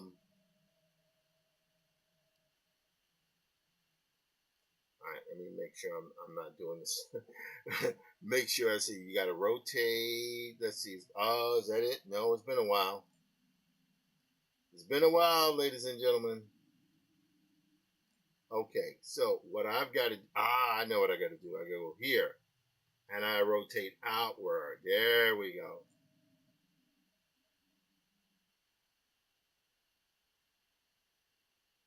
There we go. Whoops. Take it back. Right there. Yes. Now I want to get this pan tool here. There we go. So there's the hallway. So this is the way I designed the hallways to be. Now, if I'm not mistaken here,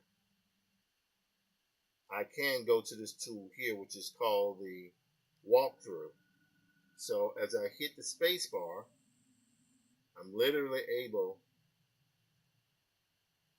to guide the camera and the view almost like a video. It's an old feature in 3ds Max.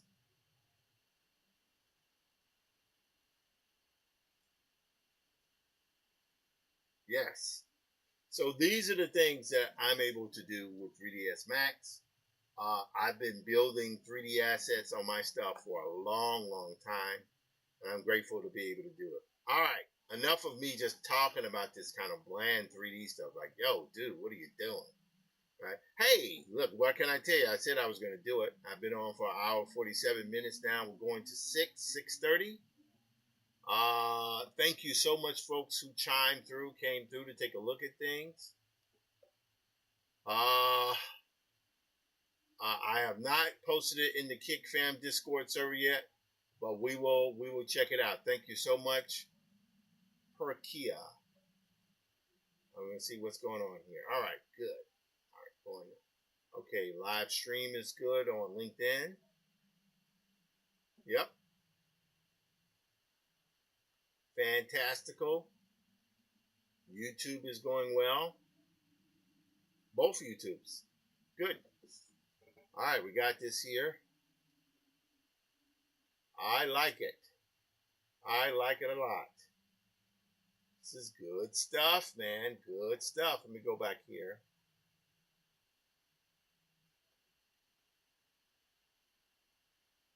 All right. I enjoy doing this quite a bit. All right. So, for now, we're going to move out of this and we're going to go back to. We've done our stuff in Clip Studio Paint. We did our warm up drawing. We reviewed some 3D stuff. So, we've gotten a lot of work done, right? Just getting acclimated back to things here. I will do one thing, though, before we do it, because I want to now start working on the commercial projects. And I'll talk a little bit about what that means. So, we're going to say here, in theory, I could color this just with flat color.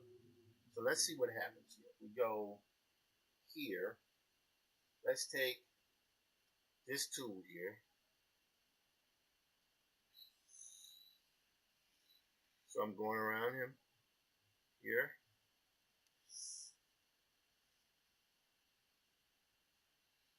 There we go. Great. Fantastic. Now I'm going to take a magic wand tool. There we go. So we now have the interior of this guy. Whoops. Let's go back here. I'm sorry, I didn't mean to do that. Let's try it again. There we go.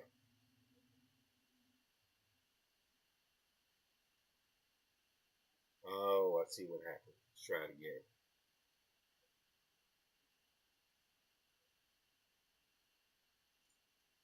All right, hang on, guys.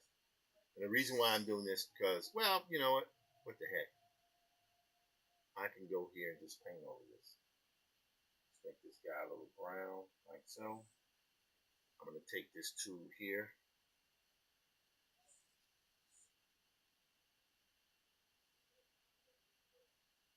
Command D. There we go, but we're going to move this to multiply. Oops. Now, I could, obviously if I had, done this like a flatter, then I could just drop this color in. So I'm looking at this and I'm sitting here thinking to myself, perhaps doing a project this way would be cool, where it's just me doing basic inks, but with kind of this color here. That's a pretty intense look, I think. That's something that could work. I'm going to go here. There we go. All right, now we're going to go on the outside here.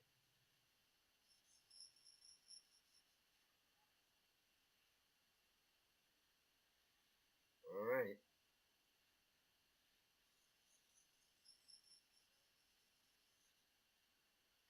So I was showing you guys Maddie because I'm thinking about starting up a weekly Maddie's Rocket strip. I said this before, but I'm just reiterating. And the idea would be to each panel of Maddie's Rocket, as you saw, is about 3 panels long, right? With that 3 panels, I can do a page a week. Or if I do 2 pages, that would just be 6 drawings a week. And I can do all those drawings in a day, or less, right? And that could be enough to carry me for 2 weeks, really, if I played my cards right. So I'm thinking about doing that because it's something that I believe uh, people would enjoy. At least I hope they would enjoy it. And why not? Why not do it? Okay, we want to go here and do a little bit of gold here, right there.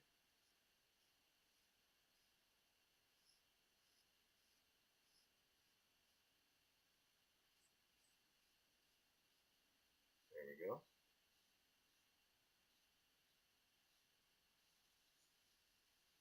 So this flat color here kind of works.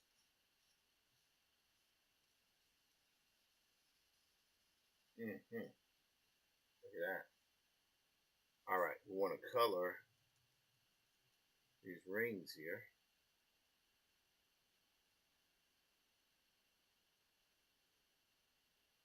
All righty. Now, I'm going to take a darker tone here, and I'm going to go here. Yep. I'm going to go here.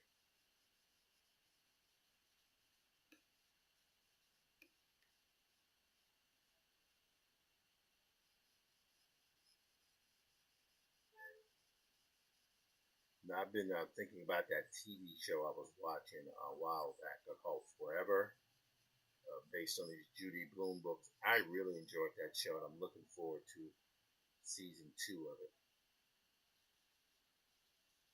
Really looking forward to seeing it. Okay. Excellent. All right, so we got that. Now, one thing I got to do here is go back here and tone that because that's where his neck is going. There we go. Just like that. Okay, great. Here. All right. I think that would be a pretty cool comic. Now, let's take his eyes here. Yes. All right, so we got that. And on the back area here, I'm going to take this magic wand tool here. Huh? Let's see here. Reselect. Nope. Command D. All right, I'm now going to take this tool here and move it in the back there. I'm going to, I think, let's see about putting kind of like an off yellow maybe. Put a multiply. Just like that.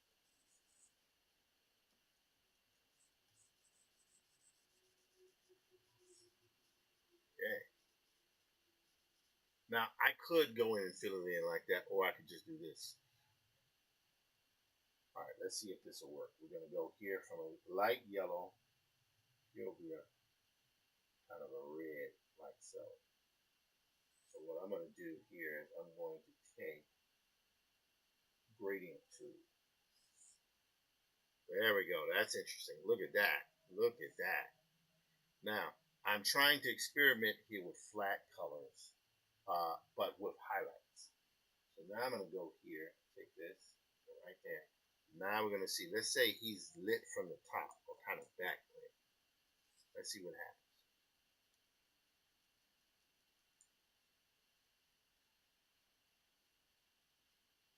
Right? Okay. Oh, that's fun.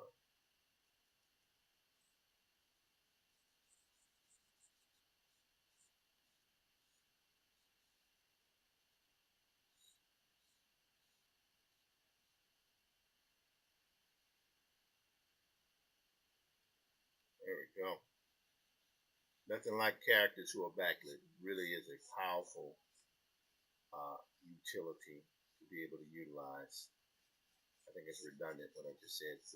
Utility to utilize. It's a powerful tool, though, for sure. Okay.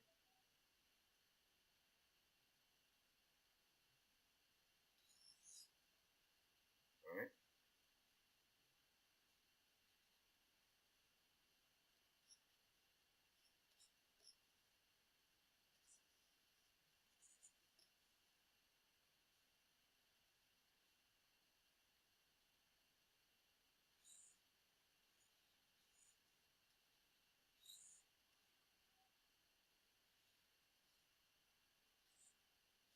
There you go.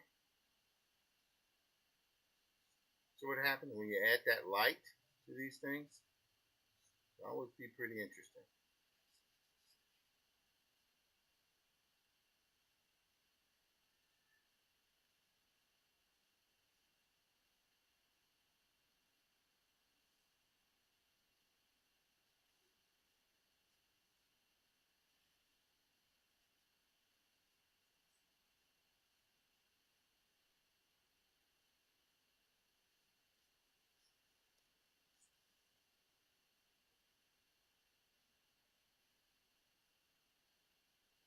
All right. All right. Like that. That's kind of interesting. All right. Let me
all right, had to jump off because my wife called me. She's going to the grocery store to get a few items, so I had to do that. All right, forgive me.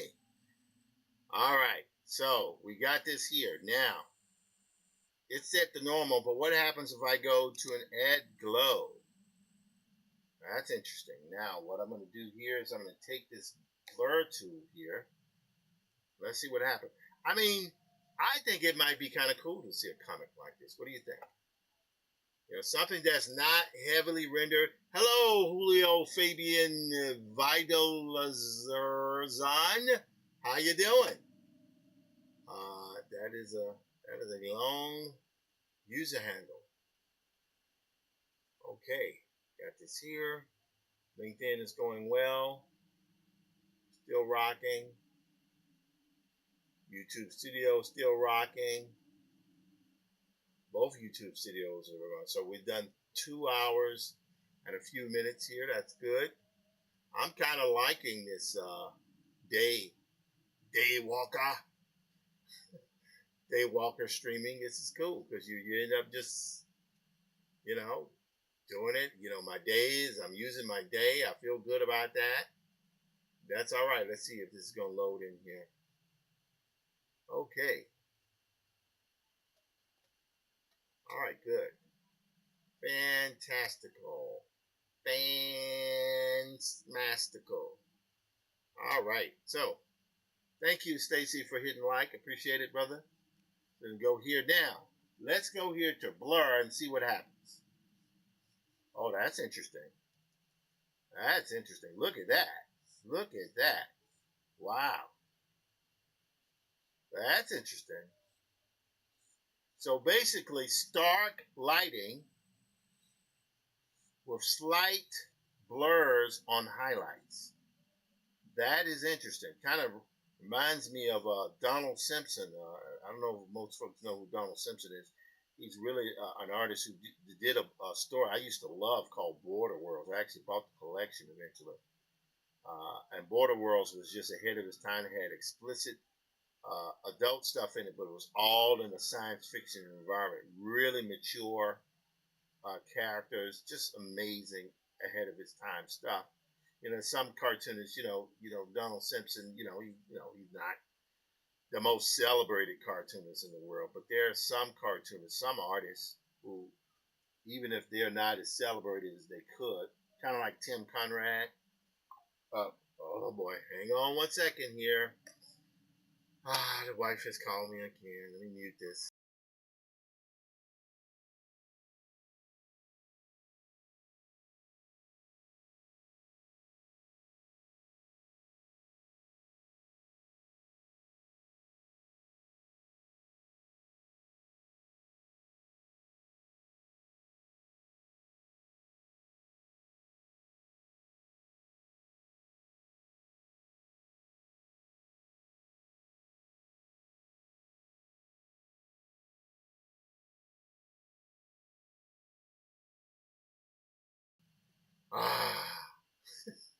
So the next purchase I'll be getting will probably be devoted 4K cameras strictly for streaming, so my phone won't blow up while I'm in the middle of the stream. I don't mind. You gotta stay in contact with these jokers, man. That's your spouses. You know how they. Y'all know how they get. Y'all know how they be. There we go. Huh. I kind of like that. I kind of like that. That is interesting. Wow, look at that. What do you think? And then I'll go here, add another one. We'll go here with a little airbrush. We'll set that to color dodge, right? Color dodge? Is that what we want? Or do we want add glow? Yes, there we go. Yes.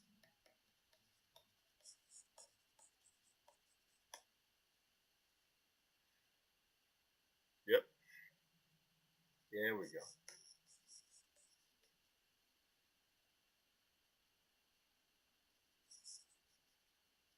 All right. Now that's kind of interesting.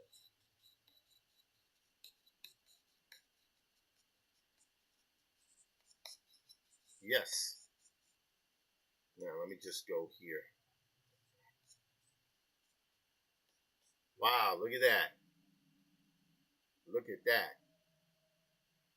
A certain amount of abstraction in it. I think it's good. It's backlit. I like it. Let's save this. And I'm just looking at this as a potential way to do one of the strips that I'm working on, specifically High John Conqueror. Might be the way to go. But we will see. We're going to do a save as. We're going to say, Oba. Hello. Test. There we go. All right, great. Enough of that. Now, let's go to Black Prince, shall we? Black Prince breakdowns. There we go. This page here was a bit interesting to do. We're going to go here. See that there. 16. Kind of liking that. Liking that. We want to go through and add some kind of rough highlights, which is what I was doing there, actually. Good. Let's take this and go to our, I think we're going to go to our pastels here, chalk. That's what we're going to do.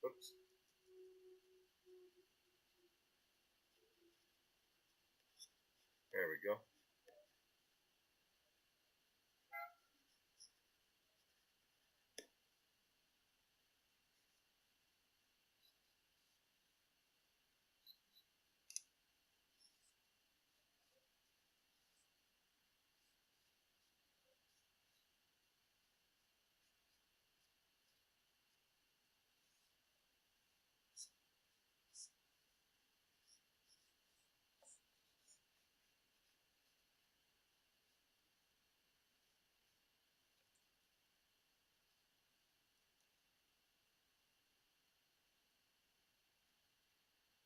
There we go. Okay, that looks good there. All right, let me do a refresh on this. So I use different options to be able to do this, but then now I'm going in with highlights to add that kind of chalk feel to it. It's part of what I'm doing. Let me refresh that. There. Refreshing it, baby. Refreshing, baby. Looking good. I like this daylight thing. This is fun. Why? Because when I finished in another 30, 45 minutes, my day isn't over. Well, I did a nice chunk of work, but my day is like literally, I have my evening to myself. That's great. What a fantastic way to be. All right, now we're going to take a thin pencil here and go here. Up a little bit more. There we go. These type of things.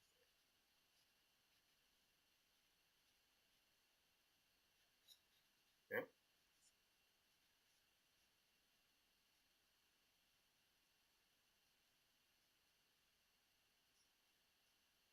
Okay.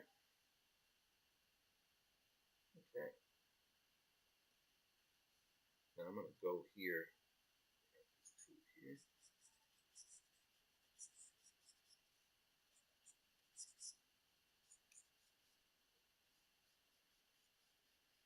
There we go. Kind of like that.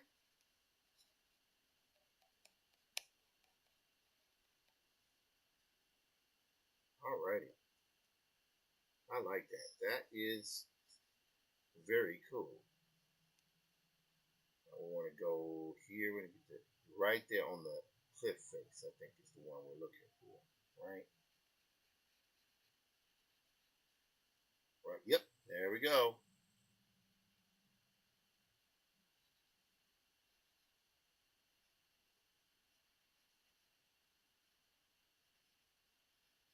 All right. There we go. All right. So we will call this page here done. The only thing I think I need to do, let's see what's happening here. The pharmacy has reached out. It's time to pick up my blood pressure medication. Well, not blood pressure medication, the blood thinner. Very important. Yeah, very important stuff. Are you guys enjoying seeing these drawings? I hope you are.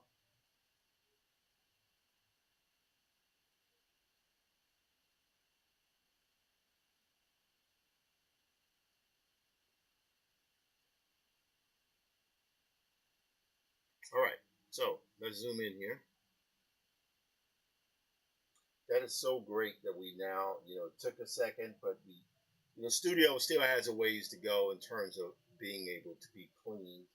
But I would say compare it to what I've done yesterday, where I did a fairly good. Like I would not be able to use my PC if I didn't hadn't cleaned it up. So I would say it's about 70% of the way, and I got to do like a little fine placing things away, putting them away, so I can walk into the studio easy. And there are certain things on the floor that need to be addressed. But then I realized these are pieces of equipment that actually have to be installed. So I know that. I know that going in. Okay, that's page 16. Page 15 was good. I kind of like what I had there. That was good there as well. And I think I like this. The only thing I have to say what happens with these images here is it needs the paper texture filter that we have. And I'm going to try to go here into Black Prince and see about our paper textures. Coachman. This project has been a lot of fun to do, though. It has been that. There we go. So we're just going to use this paper texture here. I will set more textures. Hold on, let me check here in the email if I can find them. Let me check y'all and see if I can find them.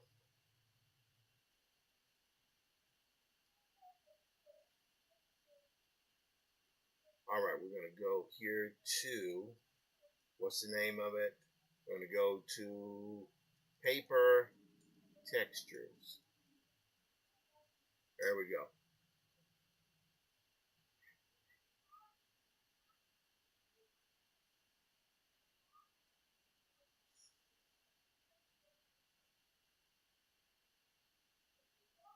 All right.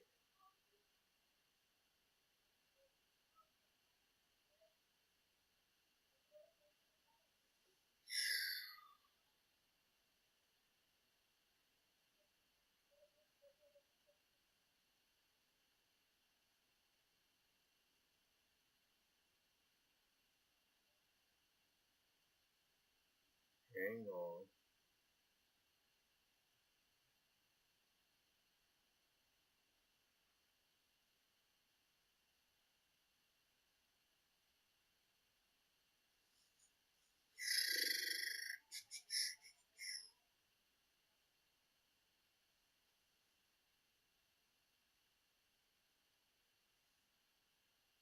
All right, let's see if we can open this up here. Maybe this will work. Maybe it won't. Yeah. Close that.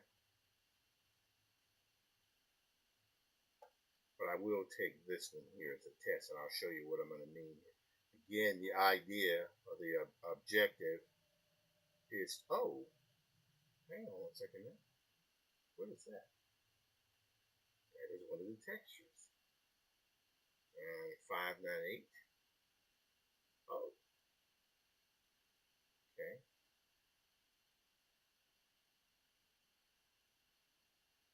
No, we're not going to worry about it right now. What we're going to do here is we're going to go to drag this and drop it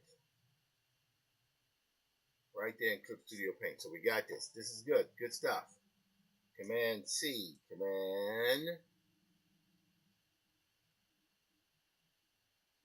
V.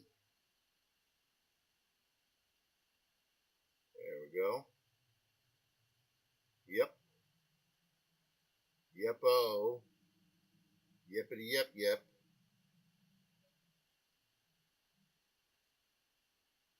Go right here. Command V. All right, there we go. We got that. Now, what we're going to do here is we're going to set that to a multiply. Ah, very nice. Look at this. See that difference? But I think, let's see if we hit it with a little screen. Nope. These are the blending channels that I'm working with. Trying to get some, oh, that's interesting. Makes it look like that's nighttime. Color burn. Turn that off and on. Yeah, that's interesting. A little bit too strong, though. Let's go to hue. Nope. Saturation. Nope. Overlay. Nah. Darken. Oh, this is interesting. Nah, there's just something about that that's not as powerful. You hit it, it needs to be multiplied, I think. So I'm going to do this here, and what I'm going to do is I'm going to see if I can edit this and go to a tonal thing. So now what we're going to do here is contrast. And we want to up the contrast, or is it lower the contrast? Brightness? No, let's go back here. Ah, that's interesting.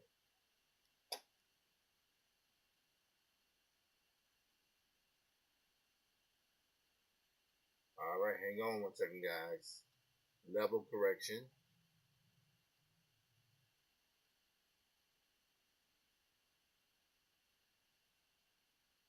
All right, let's cancel that. I'm going to undo this. All right, now we're going to go back here. We're going to see if we can do something again.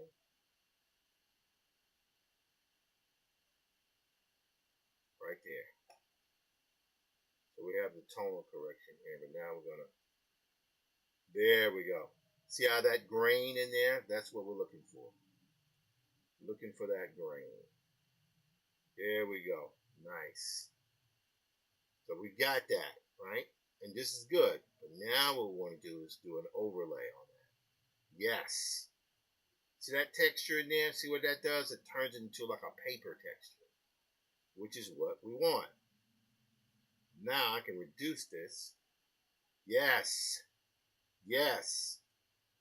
Yes. And even if I want to, I can enlarge this. Well, actually, that's, wow, look at that.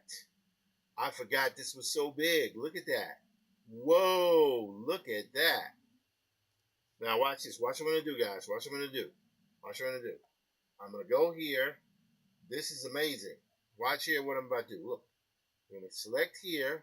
We're just going to select in the areas that we want. Hold on, let me try one more time. Right? Command C, Command V. There we go.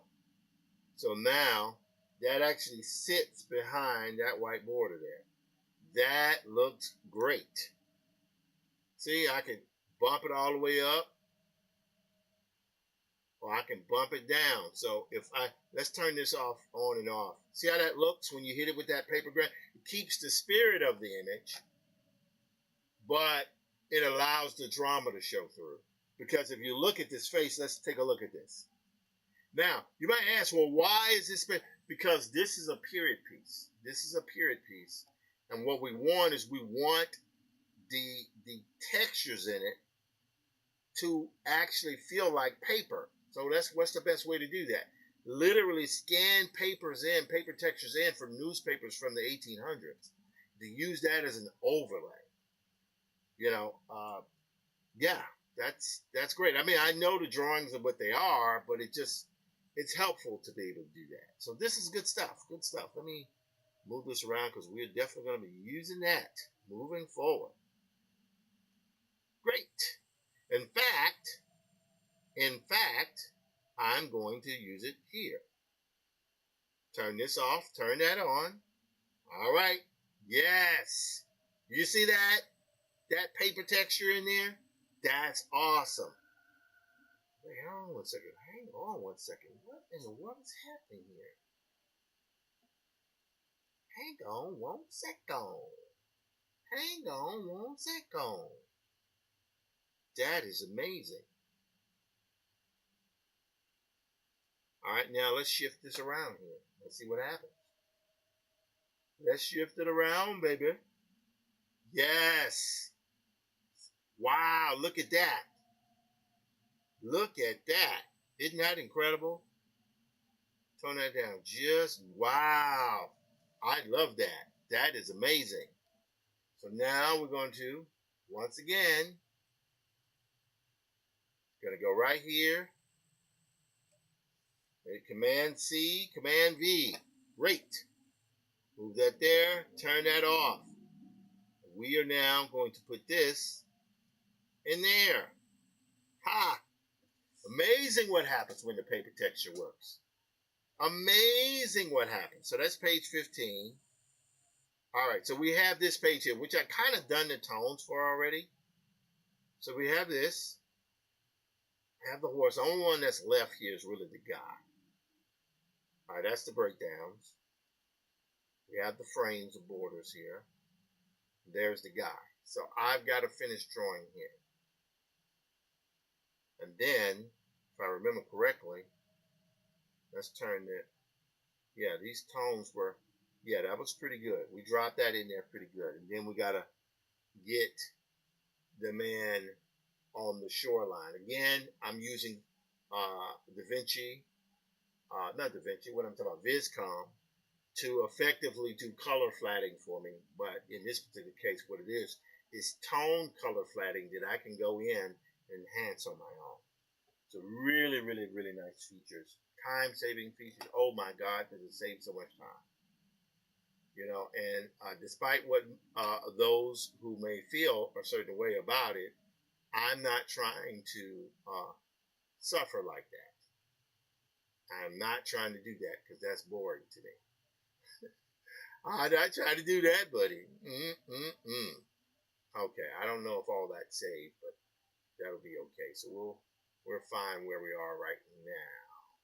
Okay, let me drink a little water here. I'm gonna make some tea in a bit. 6 o'clock, about another 30 minutes going.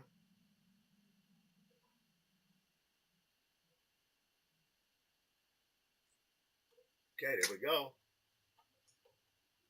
Okay. Now I had the shoreline there, so here's what I'm gonna do. Whoops. Let's hit Command B here. So I've got these guys. See, I love that. I love the idea. I did the inks. These are my drawings, right? I did use software to give me horse models that I can position the way I wanted to. And the reason why I'm doing it, because those type of things are definitely going to be of use to me as I'm working more on High John Conqueror and really Black Prince. I'm trying to keep from saying, there's a metric ton of horses. There are a metric ton of horses in Black Prince. So many horses, it's ridiculous. I mean, a ridiculous amount of horses, but it's all good because I can very quickly position the horses because it's based on a 3D model of a horse that's animated, and I'll show you guys that eventually. All right, let's go back here. Good. I think we're good. We are good. This has been a blast. This has been a blast. And my day, I can watch Alien Earth without fear now tonight. Like, oh God, I'm going to be letting everybody down by not being here. Like, no, man, relax. You're doing good, baby. You're doing good. That's what I like. I like this. I like this daily streaming. Because what am I doing? I'm doing my work. I'm doing research. I'm promoting what I do. This is fun. All right. Now, let's turn this background on here. Because, see, there's the pond the horse is at. Right? So, let's see here. So, I'm going to turn the horse off here a little bit. Because that horse should be a little bit smaller. He shouldn't be that big. But don't worry, I'll take care of it. All righty. There he is. This is the guy. The dude, Prince Rivers. All right. Go here. Turn that to black. White. All right. We're going to go back here. Take a look at Instagram. And a little.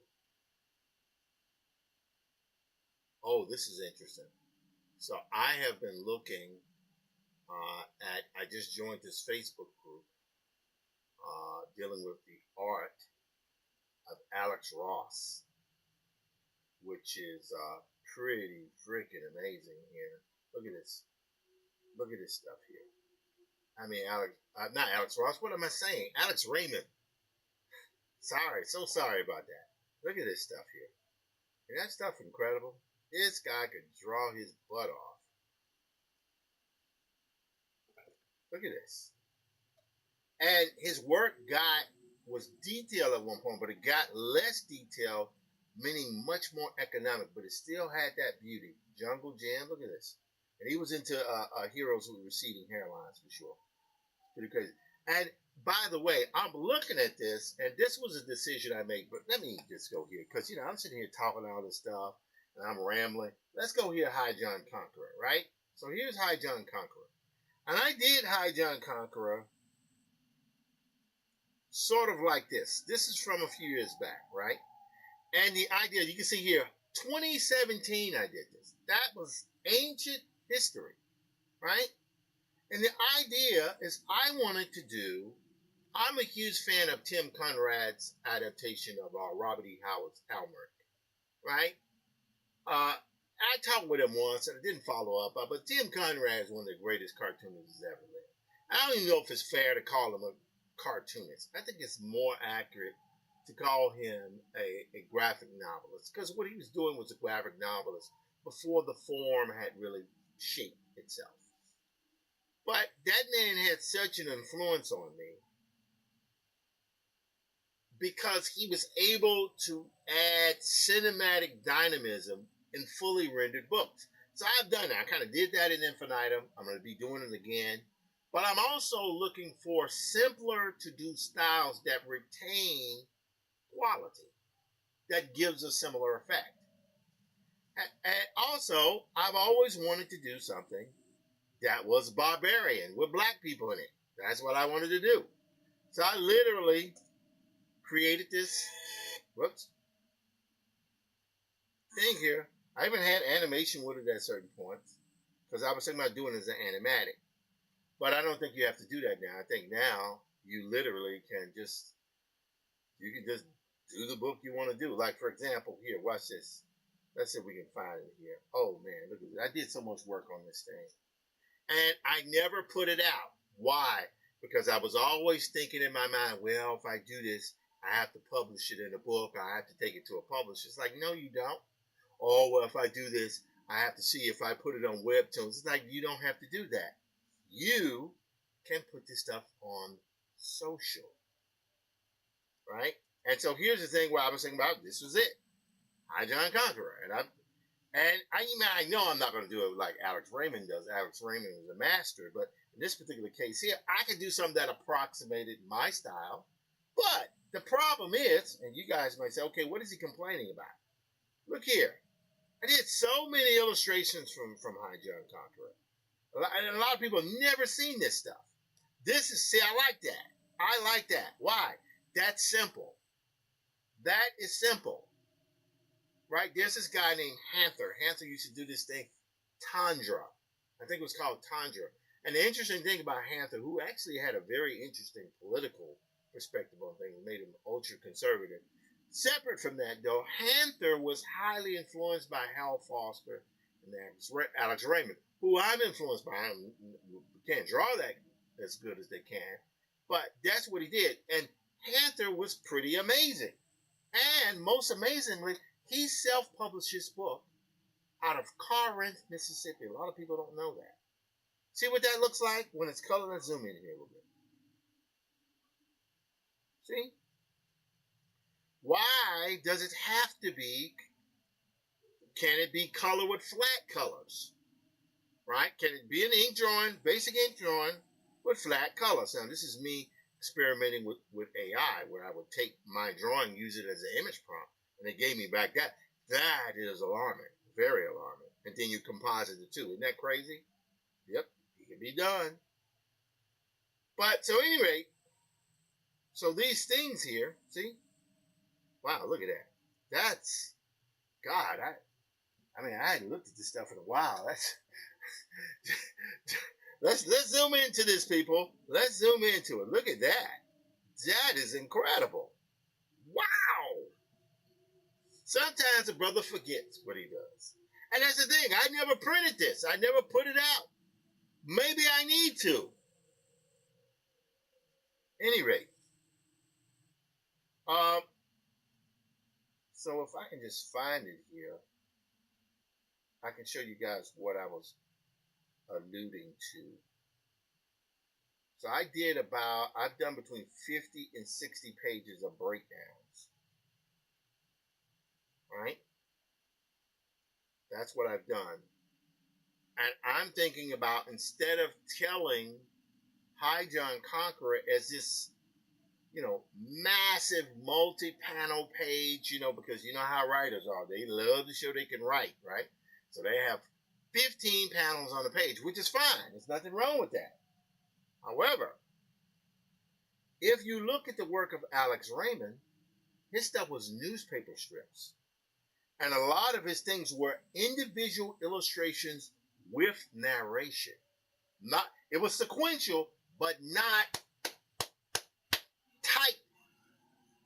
well, maybe that's the wrong word. He would let the art tell the story, and he wouldn't go moment to moment. He would go scene to scene. You know, that's the great thing that Scott McCloud did in his book Understanding Comics. He's showing scene or comic transitions. You go moment to moment, scene to scene, subject to subject, object to object. Then you have what? Non sequitur, which is where it doesn't make any sense at all.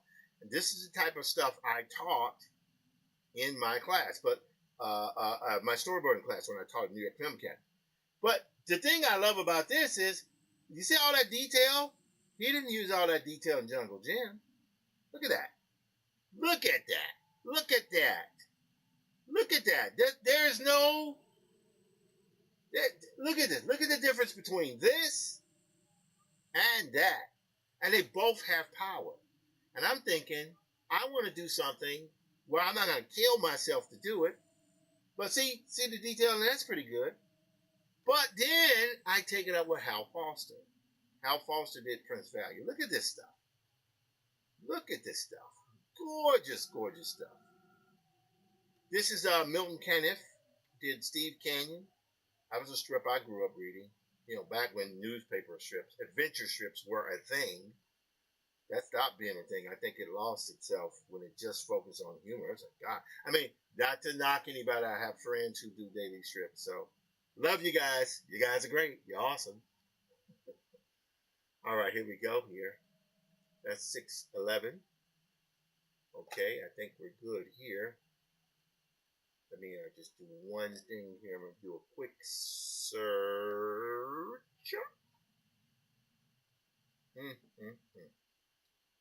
Notifications. Oh, thank you for liking my reel, guys. I appreciate it. All right, we got a message here. Oh.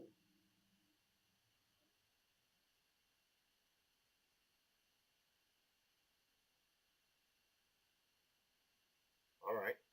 So we ain't going to worry about that for right now. All right, so we're going to go here. We're going to go back to this thing here. All right, good, good, good. All right, 6:12. I've taken enough time on this. All right, now, I have 15 minutes. And in 15 minutes, I want to have finished this drawing. So let me go here. Whoops. 15 minutes, I want to have finished this drawing here. I'm going to take this pen. I'm going to take the texture pen here. Whoops. Helps if you select black.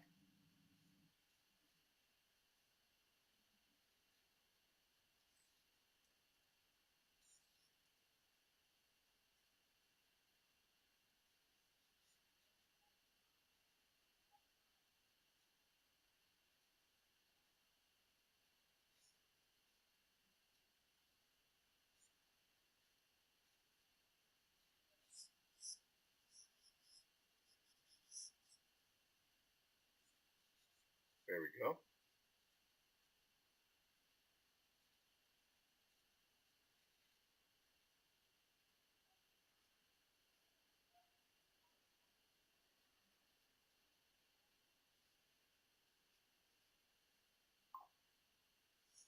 All right, hang on.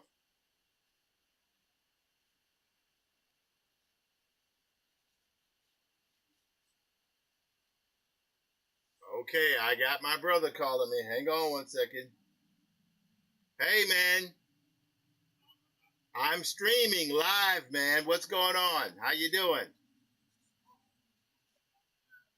No, I can talk to you for a second because everybody can see my screen here. That's okay. I'm just talking to you on my iWatch. What's happening, man?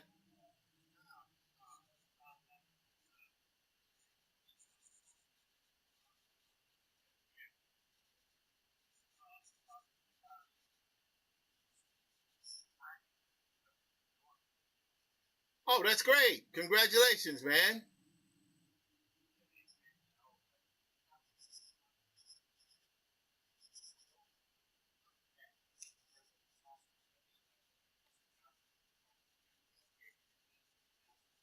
That's fantastic. Fantastic.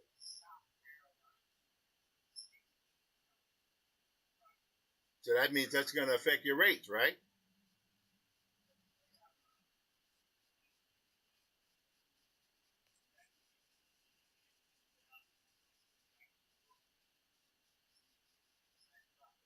That's great. Congratulations, man. Congratulations. I'm sitting here. No, I'm talking on. Yeah, I'm talking on my watch. And while I'm talking to for you guys in the audience, this is my twin brother Jim, who has a very huh? I don't know if they can hear you. Oh, Chad, go ahead. You can. They can probably talk. They can probably hear you now because I got the watch up to the. Yeah. So this is fun, man. I like doing this daytime thing. This might be the way.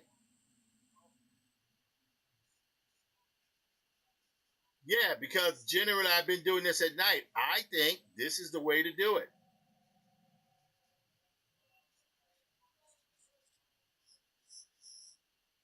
I'm seeing people that I don't see because everybody's asleep for sure. Yeah, and I like this because I'm able to work during the day.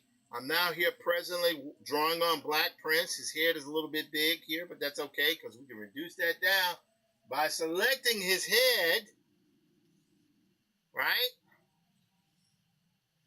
And making it smaller. There we go. Let me tilt his head. Okay, dude, we talk. All right, bye. All righty. There we go. Right there. Yes.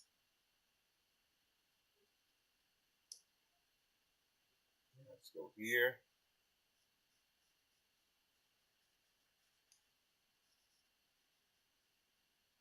Yep, I like that. Now, I think his features are a little bit too.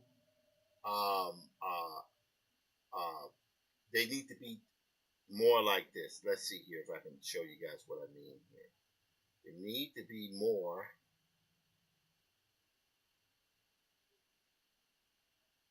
like this, like that. And he has a goatee here and a beard. So I think I'm going to put that on him there.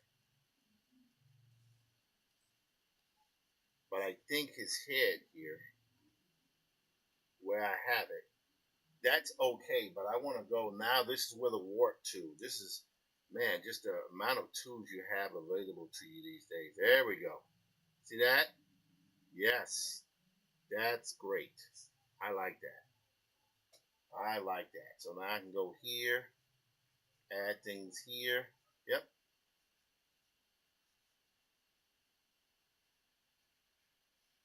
Mm-hmm. Nice. Nice, man. And I don't need the drawings to be perfect. But like, say for example, this arm here is good. That arm there is not so good. But this is where I can take this tool here and do this. Okay? That's what I love about this. Very nice. Okay. Good. I like that. Yes. Not perfect. I'm not looking for perfection. I'm looking for done. And that conveys the right type of feel. Oops. That was a lot. Okay. Cool. I can live with that. All right. I thought I had the brushes selected, but amazing what happens when you move textures around. All right. Now we're gonna put our horse here, but we're gonna make this horse smaller because he should be smaller. He should be like that. Yes.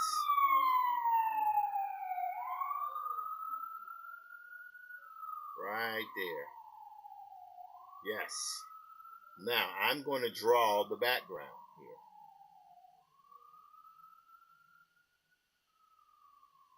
Going to draw that background. So here's my dude here. He's in the foreground.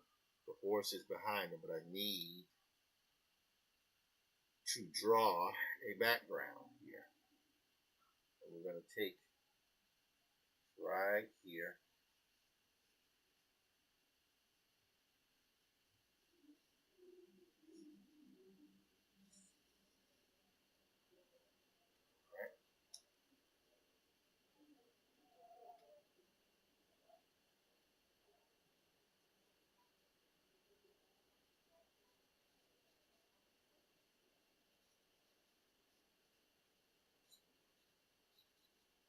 All right, this is fun. This is great fun. What time we got?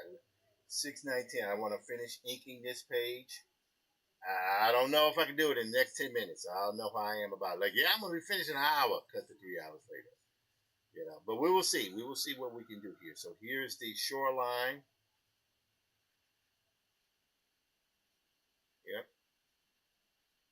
And this is like a small pond. Right. I'll put a few leaves here. Grass. There we go. All right. So I'm going to have this be a kind of a heel.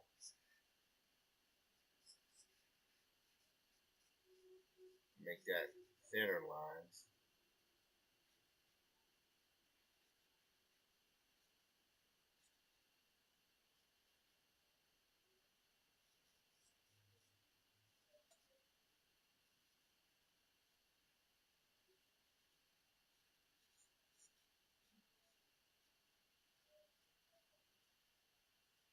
All right.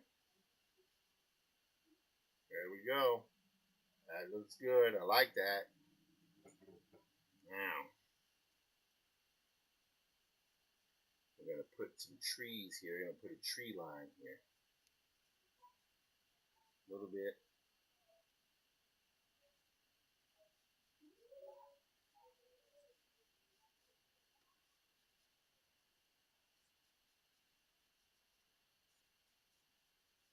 There we go.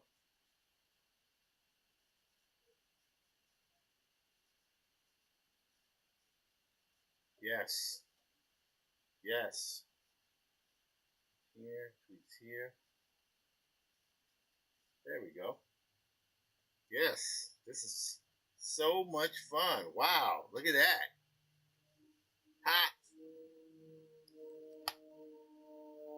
Again, why is he doing work that he's contracted to do online? It's because we no longer live in an environment where you can just finish a book and put it out on market and expect that book to get immediate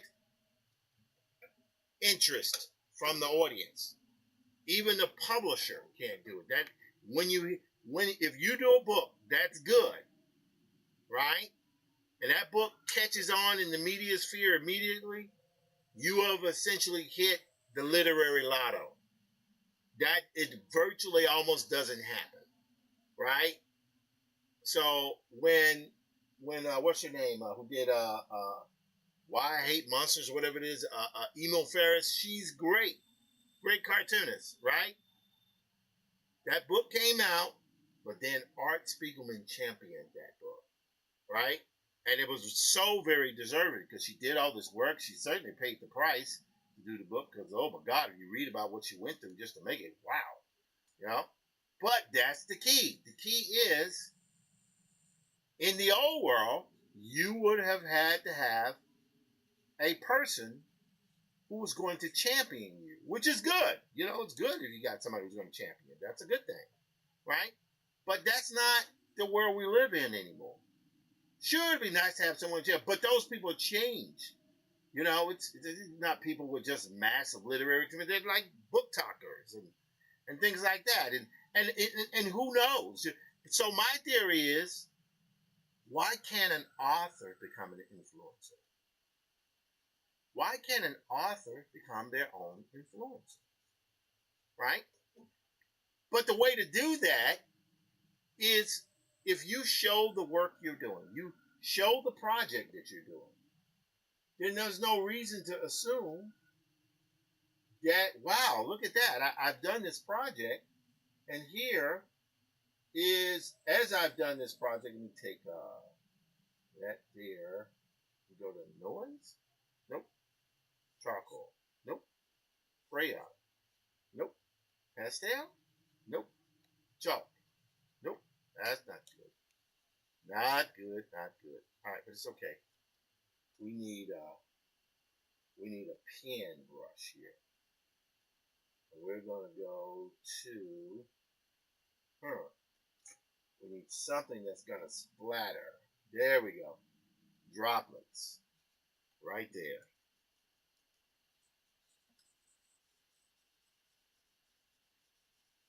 Here what we're doing is we're creating trees. Treetops. Treetops.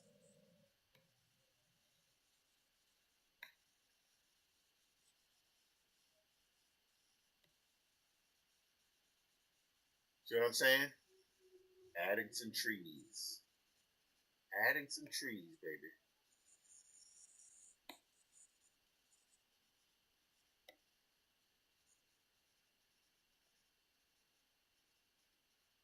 Whoops, not too far. Don't want to paint on the forest there.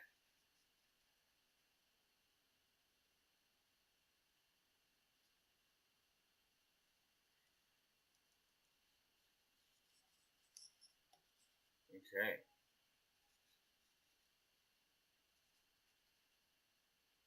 All right, now I'm going to go back to... Nope, don't want that. Spray? Oh, that's interesting. Whoops.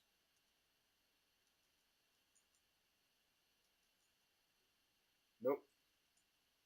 All right, let's go back to pen here. Texture pen is good.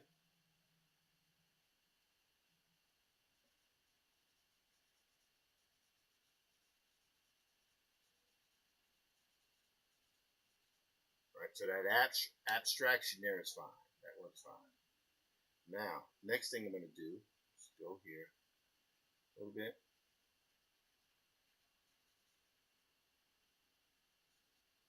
All right, take this here.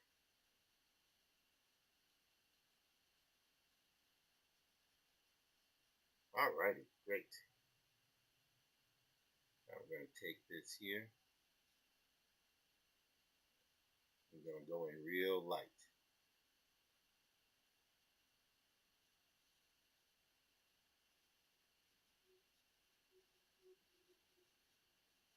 All right, 627, I'm going to go a little bit over. Because why not? All right. Now I'm going to turn off this bottom layer here because I don't want to see it. Ah, that's what I want to see. Really thin. Right?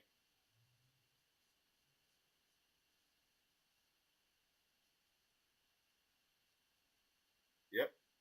There we go. There we go. Now, on the page that comes after, that's what we have. We kind of those streaks there. And what I'm going to do here is just do a little bit of that. See? Just a little bit.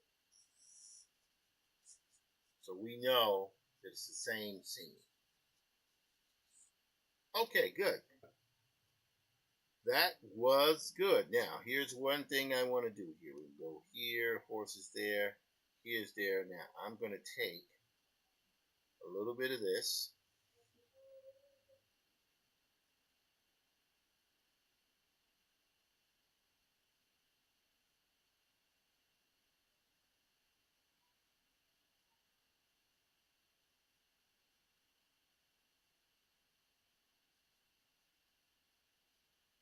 See? So we have here.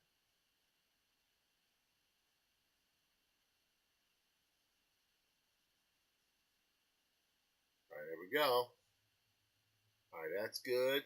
Now I'm going to go over here and I'm going to draw. All right, let's see here. Oh, that's a little bit lower there. I see. I see. Oh my goodness, that is very low.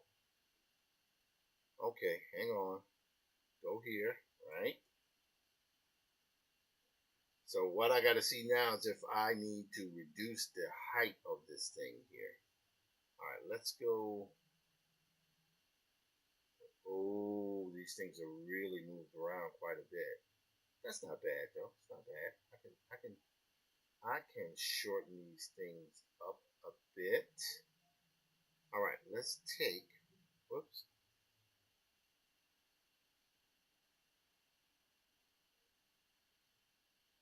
Alrighty. Yes, I see what's happening. Let's take this and this, hit Command T. We're going to reduce these down to where all these things sort of fit here.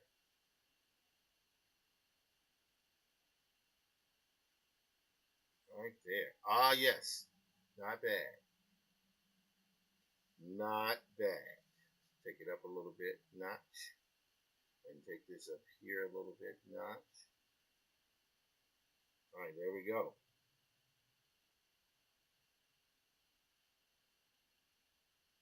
I hit okay. Okay, we're good here. Now I'm going to turn off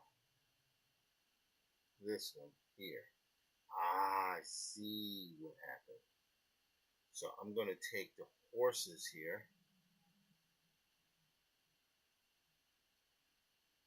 Oh, one thing I didn't do. All right. I didn't shorten these up with it at the same time. So let me do it now. And I'm going to turn that one on there so we can fit it all in there. Yes. Yes. So we're going to go here and take this one here. And then go all the way up to here. Hit Command T. We're going to make this stuff fit.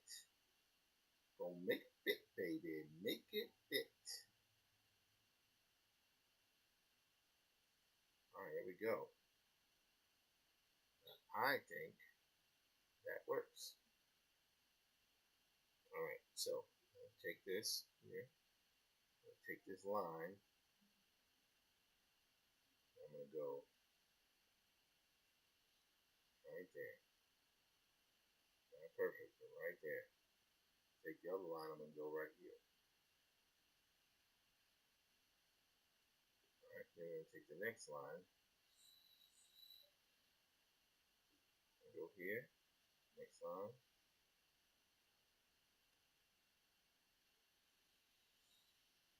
Alrighty.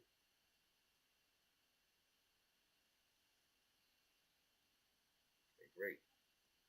Now we're going to turn off this one. There we go. Not bad. Not bad, man. Not bad. Take this line here at the top. You guys will see what I'm going to do in just a moment. Okay, that's good. Now, the great thing about this is that the horse drawings here, we'll turn this off because we don't need that. I can eliminate this part of the drawing. Okay, great. So these lines here go here. This is not that bad. Not bad at all. Not bad at all. Okay. Take this. Oops. Okay, that's the one.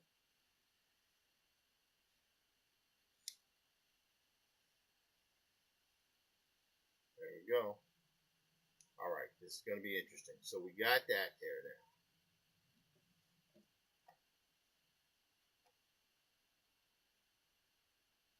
All right, let's go here.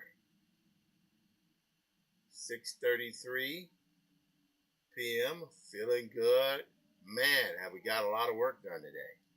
This is the way it should be, man. This is the way it should be. For sure. For sure. For sure. Now, watch what I'm going to do here. This is because this is my book, and I'm trying to finish this book by next year. So we got our base colors there. So we're going to take that there. Now I'm going to do a screen capture. Command Shift 4. Select that right there. Right? I'm going to say that's it on the desktop here. Now I'm going to go here. Well, that outrunning page is amazing. Anyway, so we need to go to this. You see here how to use an iPad for a webcam and all that. I do a lot of research on this. This is stuff I had done with Jason Reeves not long ago, my brother. So we got this here. Continue. Oops.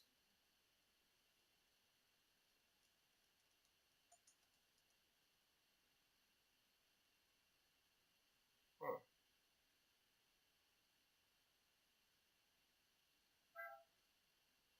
That's weird. Whoops.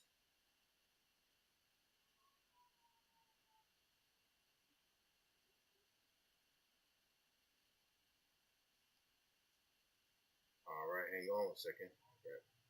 Well, hang on. Oh, that's weird. Alright, so VizCom is giving me a few issues here. Got to figure out what's going on here for one moment. Move that over there. Hang on 1 second, people. Hang on 1 second, people. There we go.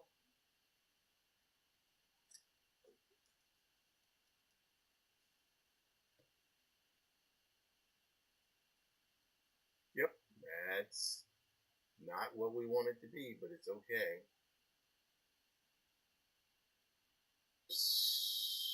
Hang on 1 second, guys. These are the type of things that happen. You have to adjust with it. That is so weird that that is not coming up here.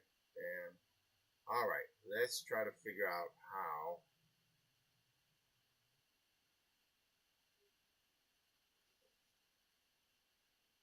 That's weird. Well, let's go here.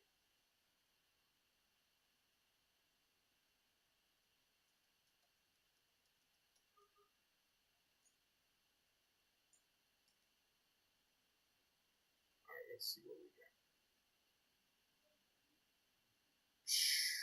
Okay, they're gonna make me do that. All right, all right, all right. Okay. Okay.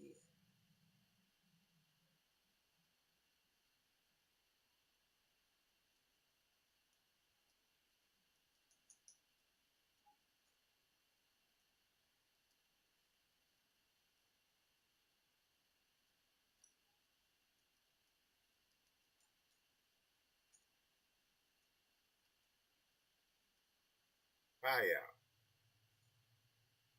Okay. Okay, we're good here. So now what we want to do is we want to create a new file. And I'll show you what I mean by that now. So this is VizCom. And this is how I utilize AI to expedite my coloring. You guys see normally that I already do my regular drawing in paint. I can paint color normally, but what I'm trying to do is expedite this to give myself quasi-rendered images that I can use as a base to do paint overs or use as reference. So we're going to start in Studio, and we're now going to select an image. And the image I'm probably going to select is the one on the desktop here. Let go here, man. Right there. See it? Right there. We're going to drag. We're going to drop that. Right? And we could say describe. And what it's going to do is generate words based upon what's in the image. But it's using my drawing as the prompt. My drawing as the prompt. So bearded African American man in period shirt and leather belt, hands on hips, 3/4, eye level medium shot, bay horse, grazing with glossy coat, water reflection, high contrast monochrome. We're going to say high contrast retro color. All right, let's do it. Let's see what happens. Now, I didn't specify the time of day. I should have written in cinematic, and I should have written in cinematic and photoreal, but right now I'm just leaving it the way it is just to see what it comes up with. Oh, hmm.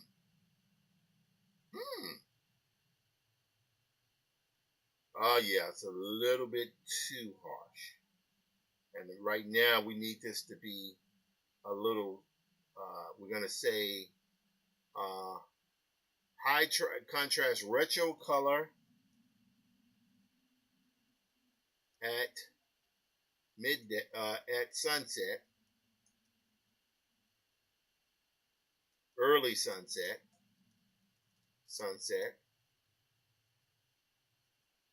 photoreal, even though that's pretty photoreal, realistic, photoreal, what's the other word I'm looking for? Photoreal and cinematic. Cinematic. Okay, let's check it out. See what happens. See what happens, man. See what happens, man. Oh boy, here we go. That looking pretty good to me. Looking pretty good. Nice.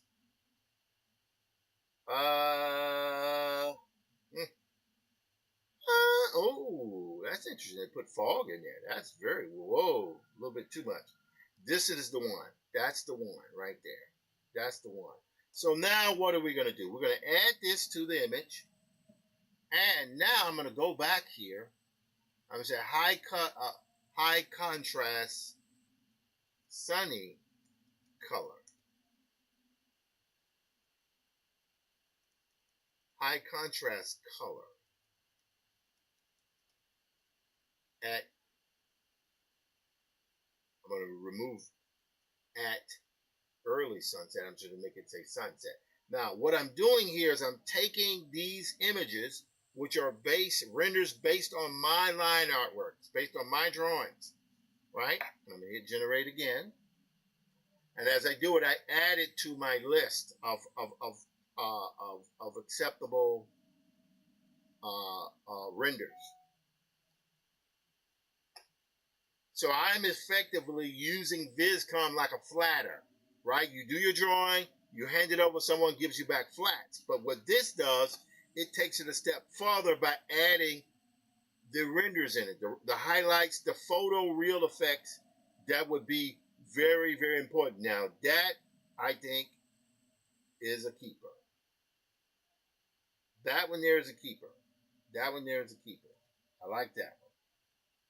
All right, we're going to go here. We already added those two. Okay, no worries.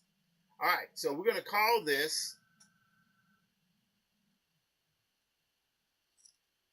BP by the Pond. All right, and that's the name of that file. We're going to go here. We're going to file export PSD. So it's now being exported as a Photoshop file, right? So guess what? I don't need to do anything else. I don't need anything else. Now I can use reference. But these are the type of things that now I was talking with the CEO of VizCom. I was telling him what I did with it. But I also look at other artists who use VizCom, and they use VizCom so deeply to really iterate through drawings. It's quite incredible, and I'm going to get into it because I see the value in it. But I'm not looking for this to do all of the work for me. What I'm doing is I want it to give me a great starting template, right? And that's a great starting template that I can now take, import it to my program, do what I need to do, and I'm good. All right, let's see what else we got going here. 6:43. Can he finish on time? Let's see. Let's see if he can rock and roll. Do we have downloads here? I don't think we have downloads here. I'm not going to worry about that. I'm going to go over here to downloads. Okay, we're going to drag downloads here. We're going to go to By the Pond. Watch here. We're going to drag and drop this. Go right there into Clip Studio Paint. So as you see here, we have all the files that we added. That one, this one. So this one we had that one, and they're a little bit different. See, a little bit different. And I like it on both of them. Are very, very cool. And of course, all of these go over the drawing. So here's what I'm going to do to make sure everything matches. So I'm going to take this, I'm going to hit Command C, and then I'm going to go back to my original file here. And now I'm going to go to Command V. Right? So all of those files have kind of sort of gotten in place. But now what I'm going to do, I'm going to go to multiply. So you can see here what's happening. You can see that the image, you can see what's happening underneath it. So now what I'm going to do, I'm going to move these in place. See?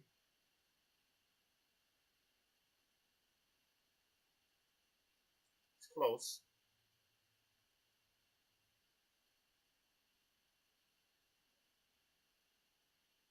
All right, that's good. Let's go here.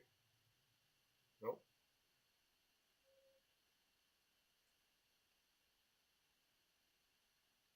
All right, very cool. Very close. Very cool.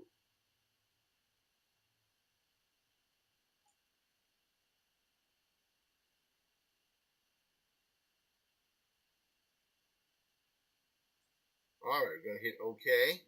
That's great. Now, I don't need this underdrawing anymore. Why? Because I already have this drawing here. See, I already have that. What I need is I need the color.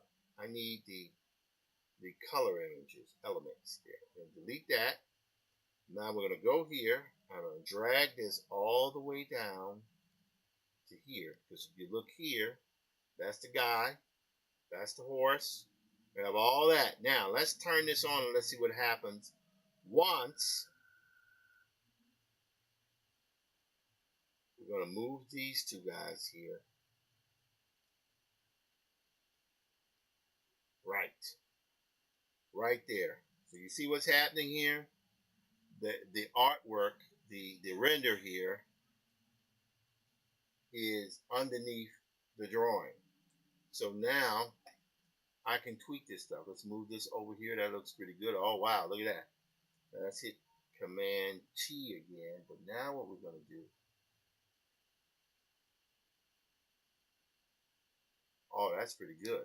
Look at that. Look at that. Look at that. All right. I think we're good there. Now, watch this. Let's see here. Let's go. I like that. I like that. That looks great. Okay, which one do I prefer more? Here or here? I have to say,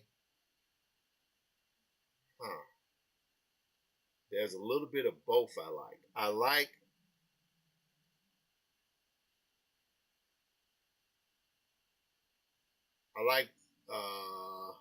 I like the back. Whoa! I like the background here on the man to the left, but I prefer. Yes, so that's what we'll do. So watch with this. I can now go in here and erase the elements I don't like. Well, I don't want to keep, I should say. See? See what I'm doing? So I'm using this like a color flatter. That's what I'm doing. Now, if I look here, see the ground there? I want the ground there. I don't want it to be blown out. I want the ground like this. Watch what I'm going to do. I'm going to go here now, and I'm going to take a airbrush, and I'm going to grab this color here. Whoops. Because I was not using that well. We're going to take that down here. See what's happening? See what's happening?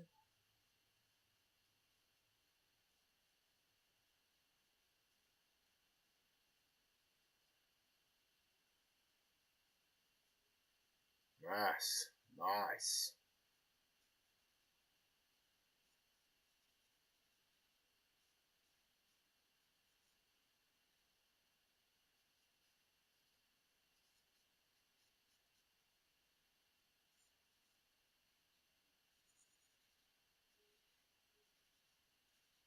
All righty. There we go. See? Now, that looks like a kind of a dusky type situation. I like that.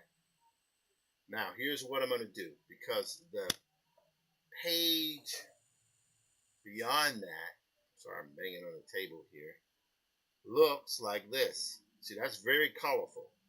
I like that. But I think what I got to do, hold on. Let's see here what happens if I go into this I really like that. I really, really love that. Let me take a little more of the grass here, greenage, right there. Now we're gonna see.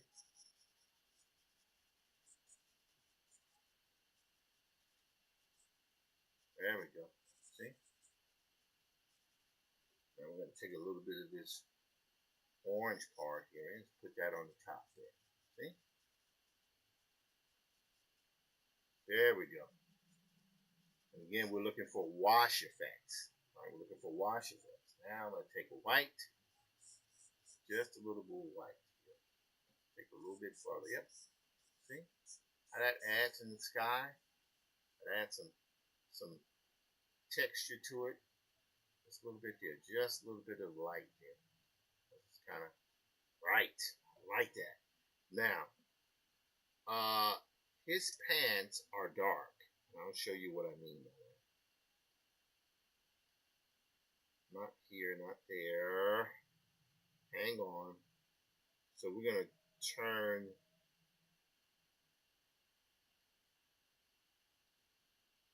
I mean, there's something about. Oh, I get it. All right.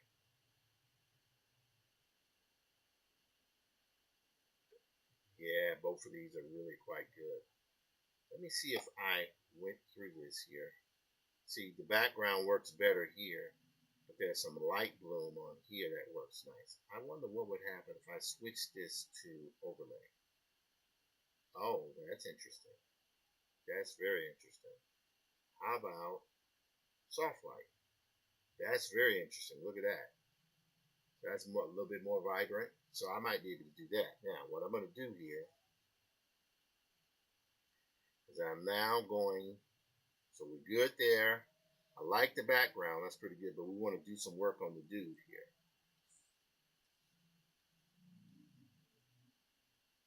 Loving that. Loving that. Loving the time saved, what it allows me to do. But we also can use it as a reference. So now I can go in and take the highlights from the side of his face, the back here, and I can do that. So here's what I'm going to do. I'm going to take this. I'm going to take a kind of a tool here and take a chalk and make that really thin. So let's really turn that off and on. See? So we're going to go right here. Bam. Oops. There we go.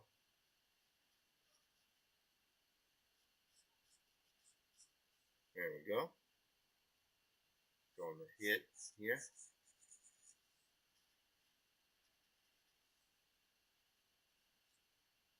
All right.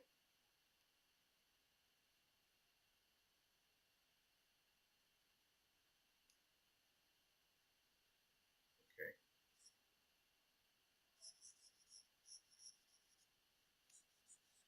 There we go.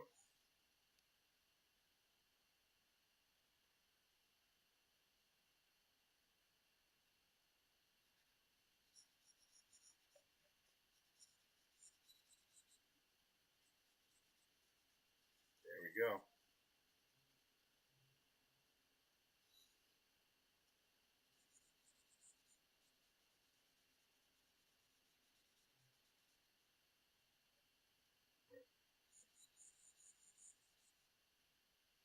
All right, we're going to make that brush density a little bit bigger. There we go. The reason why I wanted that, I want that highlight to show more prominently.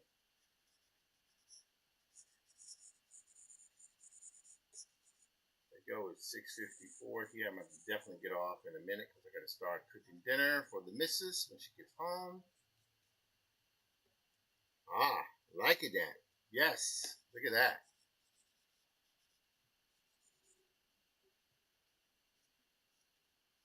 A little horse there, highlighting him. See? Wow, I love this. Love this technique. Again, it's all based on my drawing. That's why I love it. Yes. Look at that. Look at that. Isn't that amazing?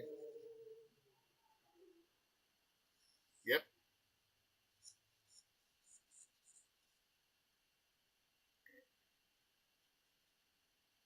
Okay, good. So I kind of like that when you put that heavy thing. Now, here comes the moment of truth. So we're going to turn these guys back on here. Yes. Look at that. Isn't that nice? Now we're going to go through here. I don't know if it's going to work, but we're going to see. So we're going to take here. We're going to create a new layer. And here what we're going to do is we're going to add a few highlights. Right? Yep. This is where Prince says goodbye to his faithful horse.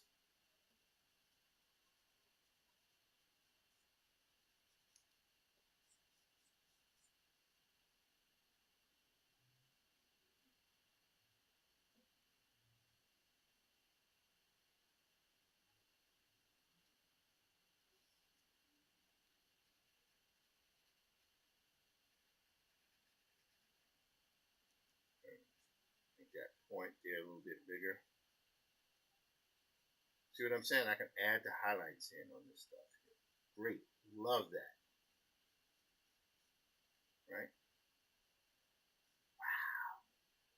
Look at that. So this is like, again, this is like doing color flatting.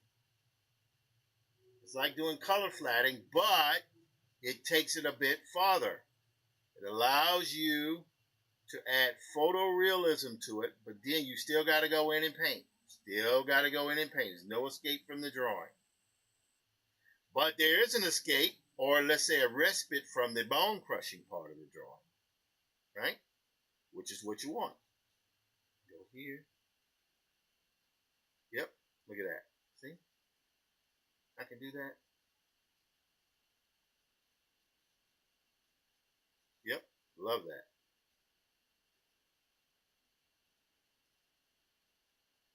Nice.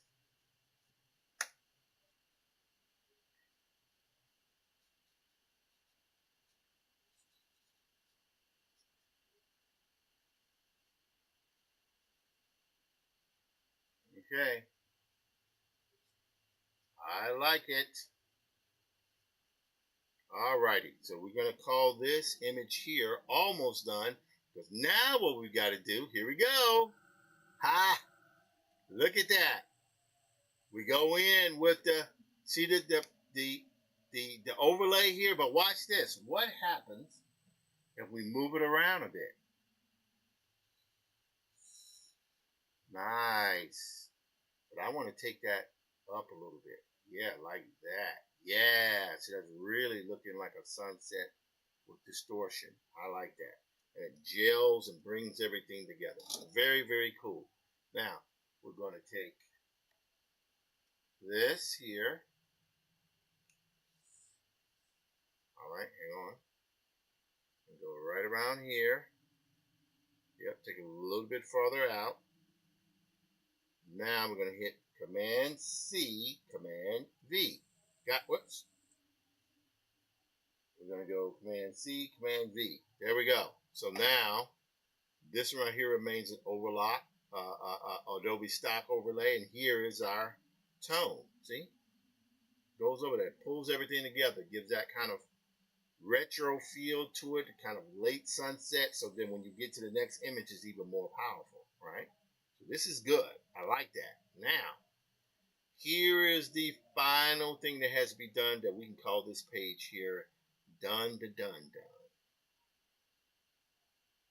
So I am now going to do a Command D on this for deselect. Now I'm going to hit this. Watch this. Out. Whoops. All right, here we go. I'm going to go fill. I'm going to fill that with white. Right? I'm going to now go to multiply. Nope, we're not going to go to multiply. We're going to go back to normal. We're going to do just like that. Yeah, here we go. Watch. Watch what I'm doing. So now, Command D, I'm going to take my selection tool here. I'm going to go a little bit inward. Like that. See? So we can take it inward. Yeah, that's dope. Now, I'm going to add to this right here.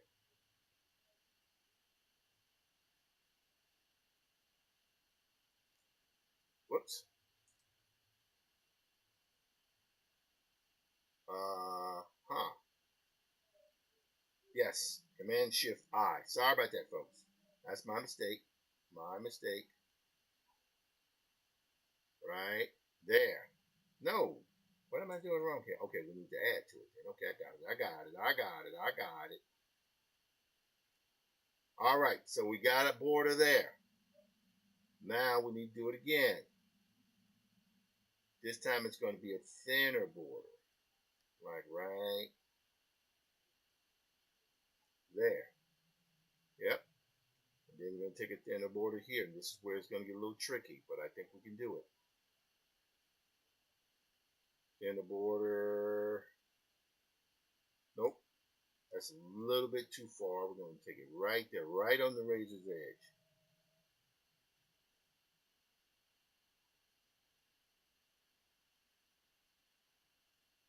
Right on the razor's edge. Right there.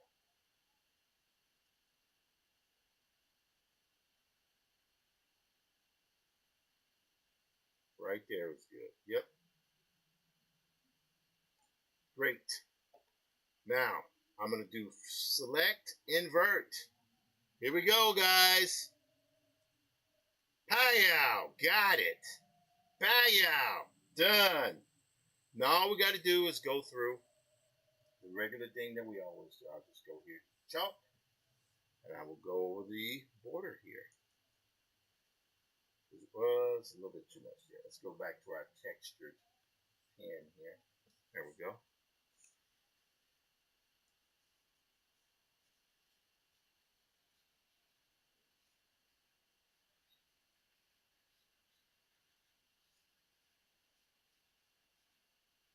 See, so it makes it feel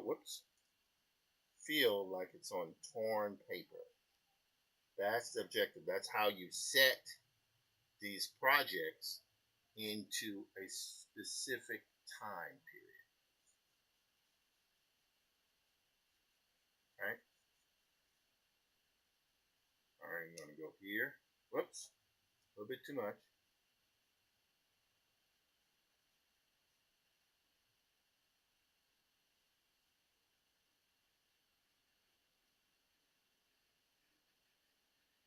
This technique will allow you to retain the fidelity of your work, the original elements of your work, and my process allows you to use techniques that will expedite your output without sacrificing the quality or your soul. But let's be true. Let's be frank. We're all going to hell. Hey man, I'm just joking. I'm just joking. Let's go here. So that put that kind of rough border there. Yeah, very nice. Very, very nice. I do it here.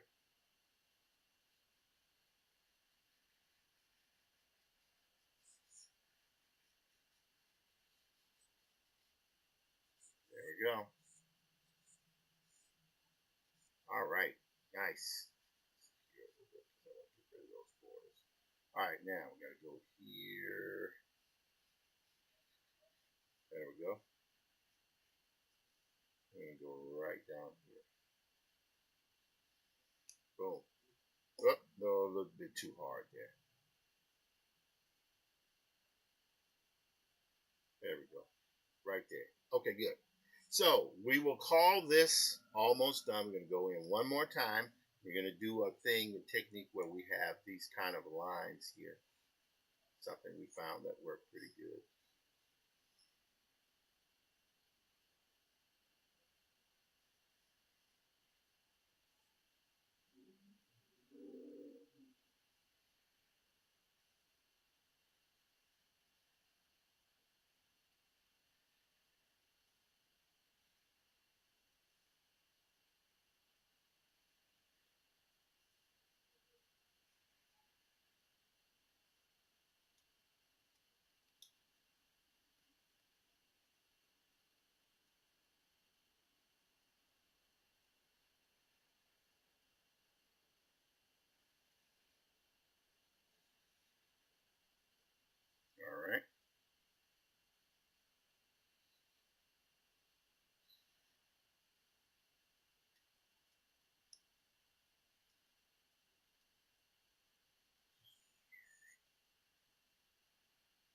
Okay.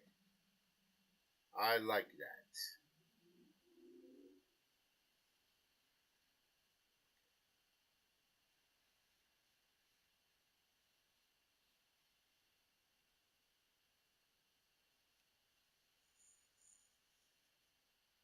Okay. And we will call this page here done. You know? Yeah, I like it, man. I like it, dude. I like it. Hi, Al, right there. That will be page 14. All right, fantastical. I like this. Very nice, very nice. So it goes here. He's on the shoreline. He says goodbye to the horse and lets the horse run off. And then we cut to that shot. Very nice, very nice. Okay, we're going to go file save. It is now 7:06 and Alien Earth comes on in about 55 minutes, 54 minutes. And I want to go see Alien Earth. All right. This has been a long session. I've been going now for about, it says here, 3 hours and 29 minutes. If you do 29 minutes, 3 hours and 29 minutes of work, you're guaranteed to finish something every day. Finishing activates opportunity. I'm not saying I'm the poster child for that. I am absolutely not. But I would say I just sat here, streamed to the public for 3 hours and 30 minutes, right? And if I had started earlier, I could have done it more work. But I did it. I did my work. You guys see with the work I'm being paid for, as well as my experimental work. We went over 3D modeling. We showed environments. I talked about my plans. This is the way I think things are supposed to go, in my opinion. That's what I believe. Is it going to be perfect? No. But I love the way it works. As a visual Afrofuturist, I expend a lot of energy on innovating. I believe in innovation. I believe in trying to make my process better, faster, and more efficient. Right? And we're going to see what happens. But I love it. And thanks to the folks at Viscom for creating such an awesome piece of software. Thanks for the folks at Clip Studio Paint for creating an awesome piece of software. And thanks to the folks at Adobe for creating an awesome piece of software. With that, I want to thank you guys so much for being here today. We had a good session. We're moving heavily into month 3 of this experiment. Daily streaming. I will no longer stream at night unless I feel like it, but mostly it's going to be day streams because I get the most work done. I'm awake. I won't go to sleep exhausted, and that's great. Please, Infinitum, an Afrofuturist tale. Check it out. Whoops. Maddie's Rocket. There it is. Check it out. Graphic History of Hip Hop. Walter Grayson. Check it out. More projects coming, more books coming. I love this work. I feel like what I'm doing is my work, part of my work. With that, thank you. Love you guys. See you tomorrow.